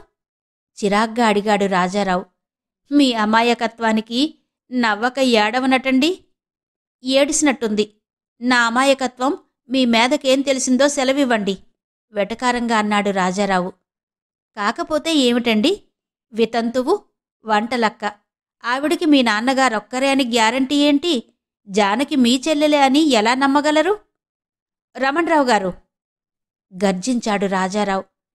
ఇష్టమైతే సుశీలను పెళ్లి చేసుకోండి, లేకపోతే మానెయ్యండి. కాని మా చెల్లెల్ని అవమానిస్తే అస్సలు ఊరుకోను. లోకమంతా కోడై కూస్తోంటే ఒక్క నానోరు మూసి ఏం చెయ్యగలరు అన్నాడు రమణరావు. ఆ లోకం నోరు కట్టిస్తాను. ఏ కోర్టులో జానకి దోషిగా నిలబడవలసి వచ్చిందో ఆ కోర్టులోనే జానకిని నిర్దోషిగా నిరూపిస్తాను. ఏ తుచ్చుడు నా చెల్లెలి జీవితాన్ని నాశనం చేశాడో వాడిని నా చెల్లెలి కాళ్లమీద పడేయిస్తాను అన్నాడు రాజారావు. రమణరావు ముఖం తెల్లగా పాలిపోయింది. కొన్ని క్షణాలు అతనికి నోట మాట రాలేదు. చివరకు ఎలాగో పెగుల్చుకుని, మనలాంటి పరువుగల కుటుంబాలు కోర్టులకెక్కడం ఏం బాగుంటుంది? అయిన గొడవ చాలదా? జానకి నిర్దోషి అని రుజువు కాకపోతే అంటూ ఇంకా ఏదో అనబోయాడు. జానకి నిర్దోషి అని నాకు నమ్మకముంది. నేను రుజువు చేయగలను. ఆ రికార్డంతా స్టడీ చేశాను. తప్పకుండా రుజువు చేస్తాను అన్నాడు రాజారావు. మీరీ ప్రయత్నం మానెయ్యాలి ఆజ్ఞాపిస్తున్నట్టుగా అన్నాడు రమణరావు. మానను. ఎవ్వరు మానమన్నా మానను. అయితే మన మధ్య సంబంధం పొసగదు. That's all right. పక్క గదిలో కూర్చుని ఈ సంభాషణంతా వింటున్న కేశవరావు గారు చటుక్కున లేచొచ్చి లేవబోతున్న రాజారావు చెయ్యి పట్టుకున్నాడు. అంత తొందరైతే ఎలాగండి? కూర్చోండి. ఏరా రమణ, మాట ఇచ్చి తప్పుతావా? అలాంటిది మన వంశంలో ఉందా అని రమణరావును కోప్పడ్డాడు. రమణరావు అయోమయంగా తండ్రి వంక చూసి బుద్ధిగా కూర్చున్నాడు. మన కుటుంబాల్లో ఇలాంటివి చాలా అరుదు కదండీ. అందుకని మా వాడు తొందరపడ్డాడు. ఎప్పుడు తాంబూలాలు తీసుకుందాం అడిగాడాయన. ఆ మర్యాదకు రాజారావు తలక్రిందులయ్యాడు. మీ ఇష్టం. ఎప్పుడైనా నేను సిద్ధమే. సాధ్యమైనంత త్వరలో ముహూర్తం నిర్ణయించండి. ముందు తాంబూలాలు తీసుకుందాం అన్నాడు కేశవరావు. అలాగే. వికసించిన ముఖంతో రాజారావు వెళ్ళిపోయాడు. రమణరావు చిరాగ్గా, ఏంటి నాన్నా, ఆయన మళ్లీ కేసు అని ఏదో అనబోతుండగా చిరునవ్వుతో వారించాడు కేశవరావు. ఒరేయ్ చవటా, నువ్వు చేసే పనులన్నీ సర్దుకు రాలేక చస్తున్నాను. రాజారావు సమర్థుడైన లాయరు. ఈ విషయంలో నువ్వు మరీ ఇంత గట్టి పట్టుపడితే అనుమానం రాదు. అదీకాక నువ్వు పెళ్లికి ఒప్పుకుంటే కాబోయే బావమరిదని నీమీద ప్రేమభావం ఉంటుంది. రేపు మా బాబాయి చక్రపాణిగారిని పంపి చూస్తాను. మూడొంతులు లొంగిపోతాడు. అంతకూ లొంగి తిరగతోడ్తారని ఎవడు కలగన్నాడు? అందుకే రికార్డు విషయంలో నిర్లక్ష్యంగా ఉన్నాను. రాజారావు అప్పుడే దాన్ని చూసేశాడట, అఖండుడు. చూస్తే నిజం బయటపడుతుందా? నిలువెల్లా వణికిపోతూ అడిగాడు రమణరావు. నిజం అంత తేలిగ్గా ఎలా బయటకొస్తుందోయ్? నేను లేను అడ్డుపడ్డానికి. నువ్వు ధైర్యంగా ఉండు కొడుకు వీపు చరిచారు కేశవరావు గారు. రమణరావు గారు సుశీలను చేసుకోవడానికి ఒప్పుకున్నారు. తాంబూలాలు తీసుకోవడానికి ముహూర్తం నిర్ణయించమన్నారు. వికసించిన ముఖంతో రాజారావు చెప్తుంటే అనిత, సుశీల, జానకి స్థాణువులైపోయారు. సంభ్రమంతో తలమునకలవుతున్న రాజారావు అది గమనించకుండా తల్లికి విషయం చెప్పడానికి త్వరగా లోపలికి వెళ్ళిపోయాడు. ఉద్రేకంతో ఏదో అనబోతున్న అనిత నోరు తన చేత్తో మూసి తన గదిలోకి తీసుకెళ్ళింది జానకి. అనిత, తొందరపడకు. ఏం చేయదలుచుకున్నావు నువ్వు? ఇక ఈ నాటకానికి స్వస్తి చెబుతాను. రాజారావుకు నిజం చెబుతాను అంది అనిత. నిజం చెప్పగలవు, కాని రుజువు చెయ్యలేవు. అన్నయ్య నీ మాటలు నమ్మగలడు, బ్రతుకు చక్కదిద్దలేడు. నీ కేసు పునర్విచారణకు బావ అనుమతి సంపాదించాడు. నిజం రుజువవుతుంది. అనిత, ఇంత వెర్రిదానవవుతున్నావే? అవతలి వ్యక్తులు అంగబలం, అర్ధబలం ఉన్నవాళ్లు. ఆనాడు అమ్మ ప్రయత్నించలేదా? ఏం సాధించగలిగింది? వాళ్ళు ఎంతకైనా సమర్థులు. అలాంటి నరరూప రాక్షసుడిగా సుశీలను కట్టబెట్టాలనుకుంటున్నావు? సుశీల క్షేమం ఆలోచించైనా రాజారావుకు అన్ని విషయాలు చెప్పేయాలి. చెబుతావు? అన్నయ్య సుశీలకి సంబంధం చెయ్యడు. తర్వాతేమవుతుంది? అంతా నిశ్చయమయ్యాక సంబంధం చెడిపోతే ఆడపిల్లకు పెళ్లి కావడం ఎంత కష్టమో తెలుసా? ఇలాంటి పెళ్లికొడుకు కావడం కంటే అసలు పెళ్లి కాకపోవడమే మేలు. రమణరావు సుశీలంటే పడి చస్తున్నాడు. సుఖపెడతాడేమో. అనితకు మండిపోయింది మాటలతో. ఆ తరువాత నువ్వెందులో పడి చస్తావు? నేనేనాడో చచ్చిపోయాను. బ్రతికే ఉన్నానని భ్రమపడుతున్నావు నువ్వు. నాన్సెన్స్. నేను ఆగు అనిత, నా మాట విను. మేమిద్దరము ఇక్కడికి రావడం వల్లనే అన్నయ్య అంతులేని చికాకుల్ని ఎదుర్కోవలసి వస్తోంది. దానికి మరింత అశాంతిని జోడించడం నాకిష్టం లేదు. రమణరావు నన్ను 10 మందిలో అంగీకరిస్తాడని నాకే కోశానా నమ్మకం లేదు. నా బ్రతుకు బాగుపడకపోయినా అన్నయ్యకొక బల్యాన్ని సృష్టించిందాన్నవుతాను. నీది అర్థం లేని వాదన, పిరికి పలుకులు. ఆత్మవిశ్వాసం అనే ఉక్కు కవచం తొడుక్కున్న వాళ్లకి బల్లాలు, బాణాలు ఏమీ చెయ్యలేవు. రాజారావుకు విషయం చెప్పేస్తాను. అలా చేస్తే నా శవాన్ని మాత్రమే చూస్తావు. అనిత నిర్ఘాంతపోయింది. ఏమిటి మూర్ఖత్వం జానకి?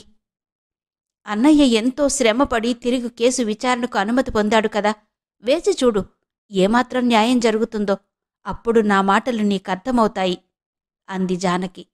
జానకి పట్టుదల అర్థం చేసుకున్న అనిత ఇక వాదించలేదు. తీవ్రంగా ఆలోచిస్తూ కూర్చుని జేమ్స్కొక ఉత్తరం రాసింది. డియర్ జేమ్స్, ఇక్కడ నేను కొన్ని చిక్కుల్లో ఇరుక్కున్నాను. నా అంతట నేను పరిష్కరించుకోలేకపోతున్నాను. నీ సహకారం కావాలి. వెంటనే బయలుదేరిరా. ఉత్తరం అందుకున్న వెంటనే వచ్చాడు జేమ్స్. మా అమ్మ తరపు బంధువు నా కోసం వచ్చాడు అంటూ రాజారావుకు పరిచయం చేసింది అనిత. రాజారావు ముభావంగా కరచాలనం చేశాడు. సుశీల నమస్కారం చేసింది. బ్యూటిఫుల్ అనితతో నెమ్మదిగా అన్నాడు జేమ్స్. జేమ్స్ అన్నదేంటో వినబడకపోయినా అతను అనిత ముఖం మీదకు వంగి ఏదో అనడం అర్థమైంది రాజారావుకి. విసురుగా వెళ్ళిపోయాడు. జేమ్స్ ఉంటున్నది హోటల్లో అయినా తరచూ అనిత కోసం వచ్చేవాడు. జేమ్స్ రాగానే చిరాకు పడుతూ సంభాషణ తుంచేసి వెళ్ళిపోయేవాడు రాజారావు. మొదట్లో బిడియపడినా సుశీల రాను రాను జేమ్స్తో సరదాగా మాట్లాడడం నేర్చుకుంది. ముగ్గురికి కాలం సరదాగా గడిచిపోయేది. బంధుమిత్రుల నడుమ సుశీలకు రమణరావుతో పెళ్లి నిశ్చయమైంది. తాంబూలాలు తీసుకున్నారు. తరువాత చిన్న అల్పాహార విందు ఏర్పాటు చేశాడు రాజారావు. విందుకు వచ్చిన పెద్దలు తమ ఎదురుగా ప్లేట్లలో ఉన్న తినుబండారాలతో తృప్తిపడలేకపోయారు. అంతకన్నా కమ్మని విందు జానకి విషయం. వాళ్ల నోరూరించింది. రకరకాల నోళ్లు వికటంగా తెరుచుకుని వికృతంగా పలికాయి. జానకి మీ చెల్లెలటోయ్? అయితే మీ నాన్నగారు మంచి కథానాయకుడన్నమాట. ఇంకాస్త ఓపిగ్గా కనుక్కోవోయ్, ఇంకా చెల్లెళ్ళు తమ్ముళ్ళు దొరక్కపోరు. మనలో మనమాట, ఈ రాజారావు జానకిని తన పంచన చేర్చుకోవడానికి మాతృవాత్సల్యమే కారణమంటారా? ఏమోనండి, ఏం చెప్పగలం. కలికాలం మండిపోతోంది. ఈ విషలిప్త వాగ్బాణాలకు తట్టుకోలేకపోయాడు రాజారావు. విందు ముగిసి అందరూ ఎవరిదారిన వారు వెళ్ళిపోయాక 2 చేతులతో పగిలిపోతున్న తల నదుముకుని కూర్చున్నాడు. ఆ మూర్తిని చూసేసరికి జాలితో అనిత హృదయం ద్రవించింది. బావా అంది ఆప్యాయంగా. ఎర్రబడిన కళ్లతో ఒకసారి అనితను చూసి, కాసేపు నన్ను ఒంటరిగా ఉండని అన్నాడు విసుగ్గా. మనసు కలత పడినప్పుడే మమత పంచుకోగలిగిన వాళ్లు దగ్గరుండాలి బావా అంది అనిత. రాజారావు సమాధానం చెప్పలేదు. అనిత వంక ఆశ్చర్యంగా చూసి తల తిప్పుకున్నాడు. ఈరోజు నిన్ను వెక్కిరించిన వాళ్లందరూ పరమచలామణి అవుతున్నారు అంది అనిత. ఈ సమాజపు తీరే విచిత్రమైంది. పబ్లిక్ సీక్రెట్స్ చక్కగా కడుపులో దాచుకుంటుంది. స్పష్టంగా తెలిసిపోతున్న విషయాలను కష్టపడి నమ్మకుండా ఉండడానికి ప్రయత్నిస్తుంది. ధైర్యంగా తన కట్టుబాట్లను ఎదిరిస్తే మాత్రం సహించదు. ఇదంతా ముందు ఊహించిందేగా. ఇంతగా కృంగిపోతే ముందేం సాధించగలవు? జరగవలసిందంతా ముందుంది. జానకిని కోర్టులో నిర్దోషిగా రుజువు చెయ్యాలి. లే, ధైర్యంగా నిలబడు అంది అనిత. కర్తవ్యం గుర్తుకొచ్చిన రాజారావు ముఖంలో అలసట మాయమైంది. పట్టుదల ప్రతిఫలించింది. కన్న వచ్చి, అన్నయ్య, నీకోసం చక్రపాణిగారొచ్చారు అన్నాడు. చక్రపాణిగారు కేశవరావు గారికి దగ్గర బంధువు. డబ్బు పలుకుబడి రెండూ కలవాడు. చక్రపాణిగారికి నమస్కారం చేసి కూర్చున్నాడు రాజారావు. నిన్ను గురించి విన్నానుగాని చూడలేదోయ్. చాలా సంతోషంగా ఉంది. ఇక్కడి సమర్థులైన లాయర్లలో నువ్వొకడివి అన్నారాయన. థ్యాంక్స్ అన్నాడు రాజారావు. నేను మీ నాన్నగారు మంచి స్నేహితులం. అభిమానం చంపుకోలేక వచ్చాను. రాజారావు అర్థం కానట్టుగా చూశాడు. అదే, నువ్వా జానకి కేసు విషయంలో ఇరుక్కోవడం నాకు నచ్చలేదు. నీ శ్రేయస్సుకది మంచిది కాదు. ఈ విషయంలో మీ జోక్యం దేనికి అన్నాడు రాజారావు. చెప్పానుగా, నీమీద అభిమానమని నవ్వారు చక్రపాణిగారు. ఆ నవ్వులో లోకంలోని కౌటిల్యమంతా కనిపించింది రాజారావుకి. జానకి నా చెల్లెలు. జానకి నిర్దోషిగా రుజువు చేసి తీరుతాను. జానకిని దోషిగా రుజువు చేసినా నిర్దోషిగా రుజువు చేసినా ఒక్కటే. జానకిని నాశనం చేసిన వ్యక్తి జానకిని అంగీకరించేలా చెయ్యగలవా నువ్వు? ప్రయత్నిస్తాను. అసంభవం. కోర్టులకెక్కడం వల్ల వైషమ్యాలు పెరుగుతాయేగాని తగ్గవు. అదీకాక జానకి నిర్దోషి కాకపోతే? చక్రపాణిగారు తీక్షణంగా అన్నాడు రాజారావు. ఆయన నవ్వాడు. నీ మనసు తెలుసుకోవడానికి అన్నానోయ్. నిజంగా చెల్లెలి మీద అభిమానముంటే అది చూపించుకునే మార్గం ఇది కాదు. ఎక్కడైనా మంచి సంబంధం చూసి పెళ్లి చేసేయ్. కట్నం ఎర చూపావంటే ఎవడో ఒకడు దొరక్కపోడు. ఆ విషయంలో కావాలంటే నీకు నేను సహాయం చేస్తాను. రాజారావు అణువణువు భగ్గుమంది. థ్యాంక్స్, మీ సహాయం నాకక్కర్లేదు. నేను చెయ్యగలిగింది నేను చేసుకుంటాను. Case withdraw చెయ్యవన్నమాట. ఒక్కనాటికి చెయ్యను. సరే, చివరి మాట. ఈ కేసు విత్డ్రా చేసుకుంటే మరొక 5 ఏళ్లలో నిన్ను హైకోర్టు జడ్జిని చేయగలను. నాకే పదవి లేకపోయినా అన్ని పదవులు నా జేబులో ఉన్న పర్సులో ఉన్నాయి. ఈనాడు అధికారంలో ఉన్న అనేక మంది నా అనుగ్రహం వల్ల అధికారం సంపాదించుకున్నవారే. ఏవంటావ్? క్రోధంతో జ్వలించిపోతూ వెంటనే సమాధానం చెప్పలేకపోయాడు రాజారావు. నా మాట మీద నమ్మకం లేదా? ప్రస్తుతం పబ్లిక్ ప్రాసిక్యూటర్గా ఉన్న శంకర్రావును అడుగు. అతనికి ఆ పదవి రావడానికి నేనే కారకుణ్ణి. శంకర్రావు జానకి కేసులో ఒకనాడు జానకి తరపున పనిచేసిన లాయరు. రాజారావుకు విషయం అర్థమైంది. చక్రపాణిగారు, అంతటా అవినీతి దట్టంగా అల్లుకుంటోంది. అయినా అక్కడక్కడ నీతి చంద్రికలు విరుస్తూనే ఉన్నాయి. స్వార్థం అతిశయిస్తుంది. అయినా మమత పూర్తిగా మాసిపోలేదు. విషయలాలస విచ్చలవిడిగా నృత్యం చేస్తోంది. అయినా కొన్ని అంతరంగాలు విలువలను మరువడం లేదు. విశ్వాన్ని ఆవరించుకున్న అంధకారాన్ని ఒక్క కాంతి కిరణం పటాపంచలు చేయగలిగినట్టు పవిత్రాంతఃకరణాలు కొన్ని అయినా జాతిని మేల్కొలిపి ముందుకు నడిపించగలవు అన్నాడు రాజారావు. పకపక నవ్వారు చక్రపాణిగారు. నీ కర్మ నీకే తెలిసొస్తుంది. వెళ్ళిపోయిన చక్రపాణిగారిని తలుచుకుని లోలోపల చీదరించుకున్నాడు రాజారావు. కేసు విచారణ జరుగుతోంది. ఆనాడు జానకిని ఎత్తుకుపోయిన వ్యక్తి కొండయ్య బోనులో నిలబడ్డాడు. రాజారావు క్రాస్ ఎగ్జామినేషన్ ప్రారంభించాడు. కొండయ్య గారు, జానకిని మీకు ఎన్నాళ్లుగా తెలుసు? చాలా రోజులుగా తెలుసు. సరిగ్గా చెప్పండి. ఎన్ని సంవత్సరాల నుంచి తెలుసు? 5-6 ఏళ్ల నుంచి తెలుసు. మీరెత్తుకుపోవడానికి 6 ఏళ్ల ముందు నుంచి తెలుసన్నమాట. నేనెత్తుకుపోలేదు. ఆవిడే నా కారులో వచ్చింది. తరచూ నా కారులోనే వస్తూ ఉండేది. 6 ఏళ్లపాటు మీతో జానకి కారులో తిరిగేదన్నమాట. తిరిగేది. మీరు కలిసి తిరగడం ఎవరైనా చూశారా? భలేవారు. ఇలాంటి షికార్లు అందరూ చూసేలా చేస్తారా? మీకు మొదట పరిచయమయ్యే నాటికి జానకి వయసెంత ఉంటుంది? సుమారు 16-17 ఆడవాళ్ల వయసు ఎవరు చెప్పగలరండి? 40 దాటాక కూడా 18 పిల్లలాగా సింగారించుకుంటున్నారు. యువరానర్, చిత్తగించండి. జానకి మీద ఈ కేసు వచ్చిన నాటికి జానకి పరిచయమంటున్నారు వీరు. అంటే 11 పసిపిల్లలతో షికార్లు సాగించే రకమనుకోవాలా? ఇవిగో జానకి బర్త్ సర్టిఫికెట్లు. కోర్టులో కలకలం బయలుదేరి సద్దుమణిగింది. మళ్ళీ అడిగాడు రాజారావు. ఆ రోజు, అంటే జానకి పోలీసులను పిలిచిన రోజు, మీరు జానకిని ఎక్కడ కలుసుకున్నారు? పార్కులో. ఎప్పుడూ అక్కడే కలుసుకునేవారా? ఆ. యువరానర్, ఇది చూడండి. ఇదివరలో జానకి ఇంట్లోనే కలుసుకునేవాడినని, ఈ విషయంలో తల్లి ప్రోత్సాహం కూడా ఉందని సాక్ష్యం చెప్పారు కొండయ్య గారు. కొండయ్య గారు, జానకి మిమ్మల్ని తరచుగా డబ్బడిగేదా? అడిగేది. ఇచ్చేవారా? సాధ్యమైనంత వరకు ఇచ్చేవాడిని. ఒక్కసారిగా 10,000 గుమ్మరించమంటే ఎక్కడ తేను? మిమ్మల్ని జానకి 10,000 అడిగిందా? అడిగింది. ఇవ్వలేనంటే అల్లరి పెట్టడానికి పోలీసుల్ని పిలిచింది. మీ తప్పు లేనప్పుడు ఎందుకు పారిపోయారు? నిలబడి పోలీసులతో నిజమెందుకు చెప్పలేదు? మొగాడి మాట నమ్ముతాడటండి. ఆడదాన్ని నమ్ముతాడుగాని. అందుకే భయపడి పారిపోయాను. ఎక్కడికి పారిపోయారు? మేడలోకి. మేడ? అదెక్కడుంది? కొండయ్య కంగారు పడ్డాడు. మేడంటే మా ఊళ్ళో మేడ. మా ఊరు ఇక్కడికి 10 మైళ్ళు. జానకి కూడా మీతోనే ఉందా? ఉంది. మధ్యలో దింపేస్తే పాపం ఆడపిల్ల ఏమైపోతుంది? అందుకని మధ్యలో దింపకుండా పూర్తిగా గంగలో దింపారు. రామరామ, ఇంటికెళ్ళగానే మా అమ్మను తోడిచ్చి వాళ్ళింటి దగ్గర దింపాను. ఇదివరలో జానకి పోలీస్ అని పిలవగానే భయపడి జానకిని వెంటనే వాళ్ళింట్లో దింపినట్టు చెప్పారు. ఎందుకలా చెప్పారు? ఆ లాయర్ అలా చెప్పమన్నాడు, ఈ లాయర్ ఇలా చెప్పమన్నాడు. చావనా? ఇవన్నీ గుర్తు పెట్టుకునేందుకు నాకిదే పనా? అన్నాడు కొండయ్య. కోర్టులో కలకలం రేగింది. దట్స్ ఆల్ యువరానర్ అని కూర్చున్నాడు రాజారావు.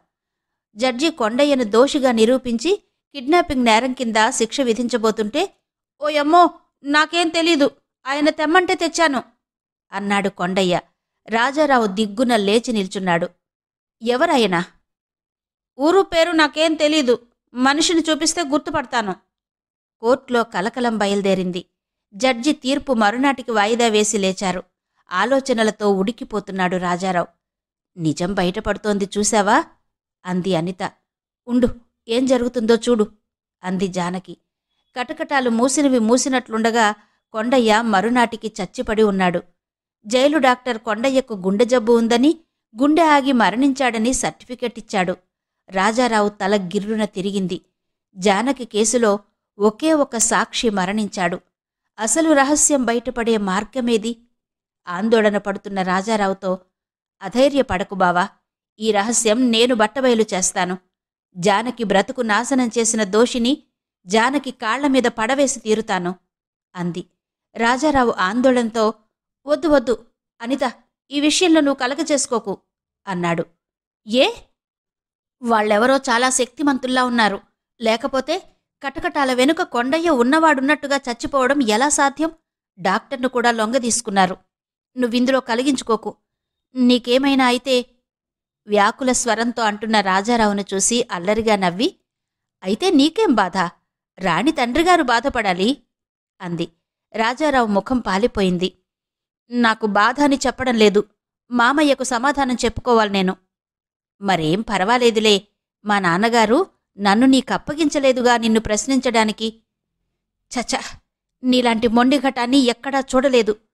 తరువాత నన్ను సహాయం రమ్మని పిలిస్తే పిలవను. పిలవ్వా? ఎందుకు పిలవడం? నువ్వు పిలవకుండానే వస్తావు. పకపక నవ్వుతూ వెళ్ళిపోయింది అనిత. అనిత ఇటీవల తరచుగా రమణరావు ఇంటికి వెళ్ళి వస్తోంది. రాజారావు ఏమాత్రమూ సహించలేకపోతున్నాడు.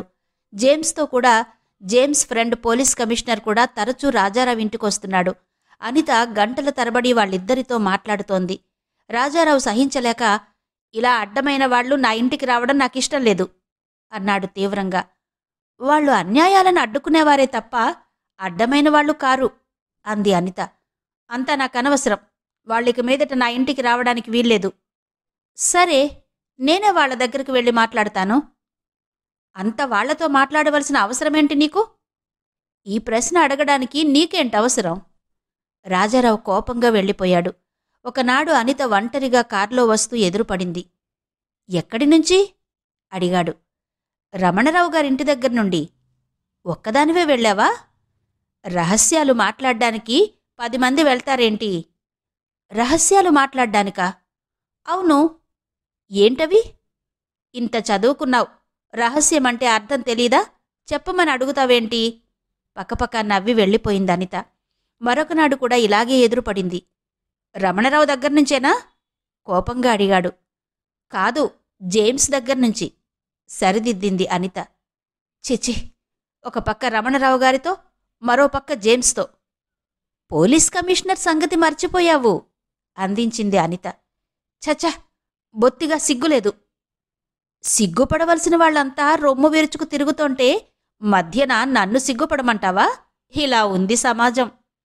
చిచి, నువ్వంటే నాకు అసహ్యం. నిజంగా?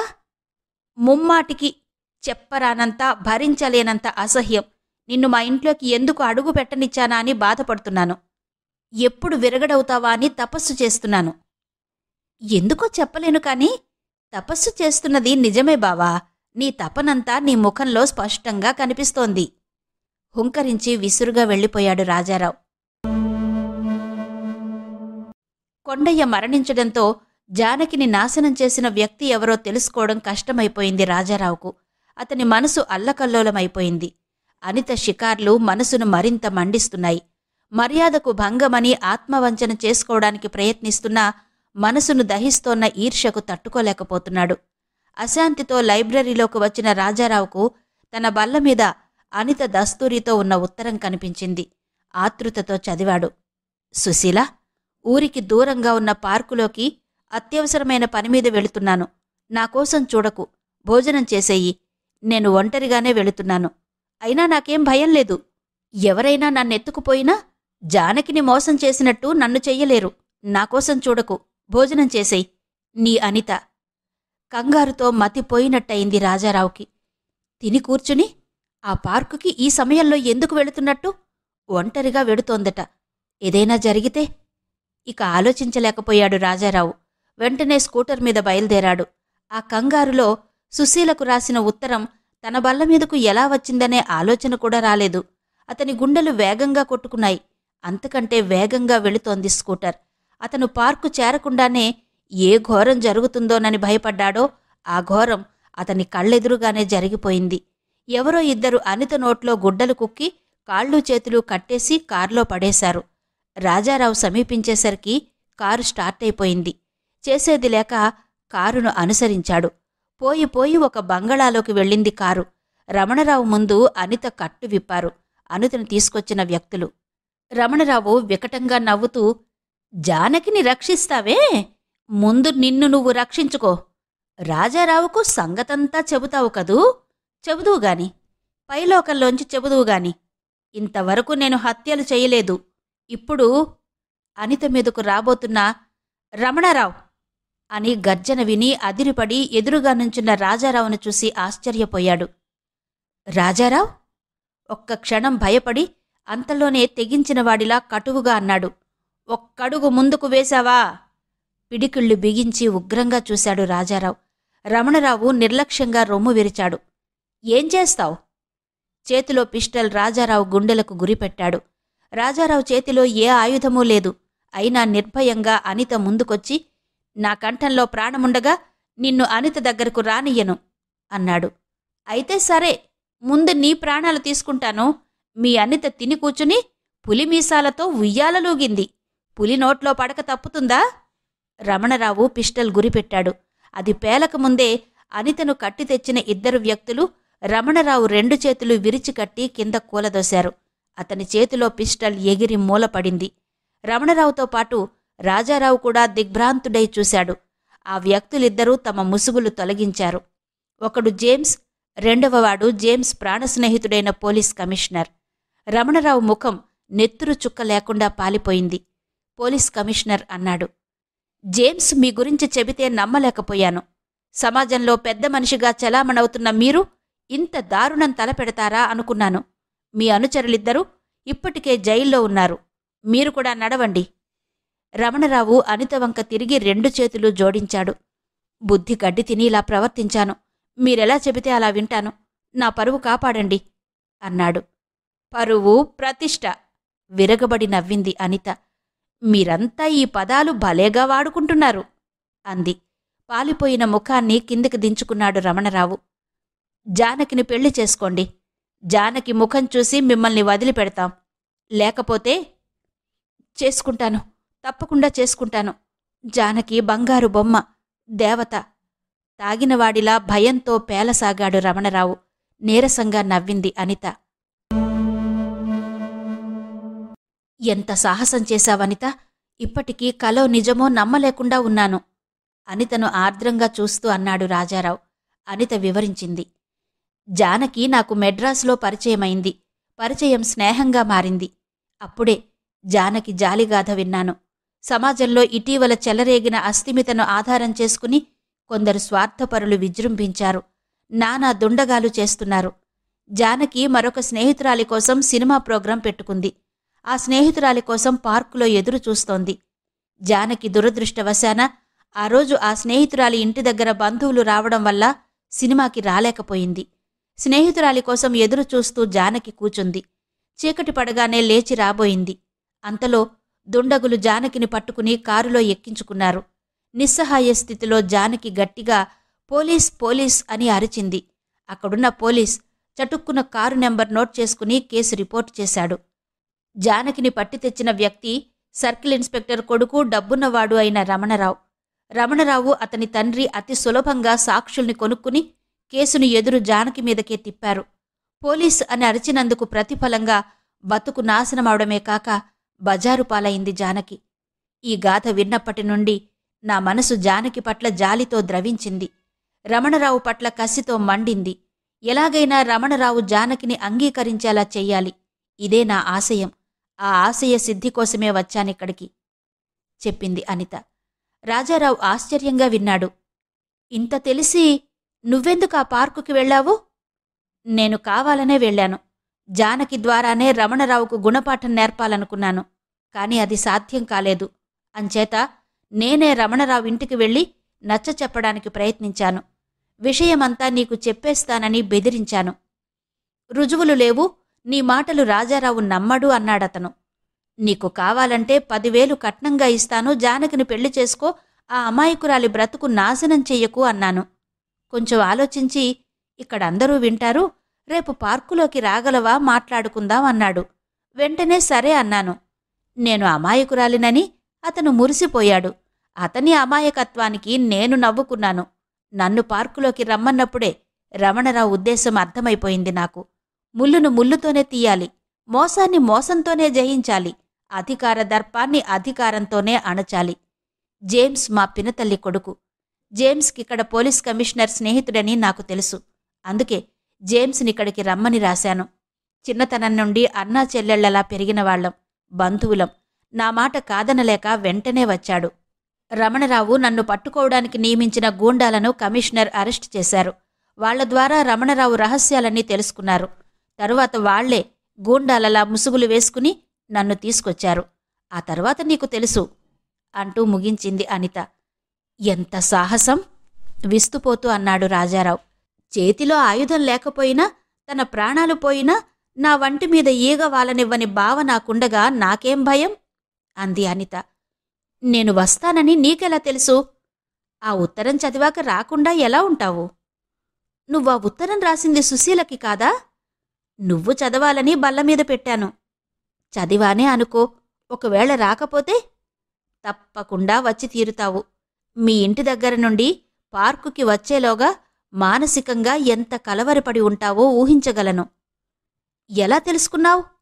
ఆడదాన్ని కనుక అల్లరిగా నవ్వింది అనిత. నన్ను అపార్థం చేసుకున్నావు కదూ అంది కొంటెగా. ఏనాడూ చేసుకోలేదు గంభీరంగా అన్నాడు రాజారావు. తెల్లబోయింది అనిత. మరి ఆ మాటలన్నీ నీ అల్లరి భరించలేక కలిగిన చిరాకు, నువ్వు ఆపదలో చిక్కుకుంటావేమోనని కలిగిన కలవరం, నీ నిర్మలమైన కళ్ళలోకి చూస్తూ నిన్ను అపార్థం చేసుకోగలిగే శక్తి నాకు లేదు అనిత అన్నాడు రాజారావు. రాణిని చూశాక కూడా ఏం చూసినా ఎవరు చెప్పినా నమ్మను. అనిత అల్లరిది, చిలిపిది, కొంటెది, రాలుగాయి. కాని తెలివి తక్కువది మాత్రం కాదు. ఏనాడు ఏ అడుగు జారనియ్యదు అన్నాడు రాజారావు. అనిత కళ్ళు వెలిగాయి.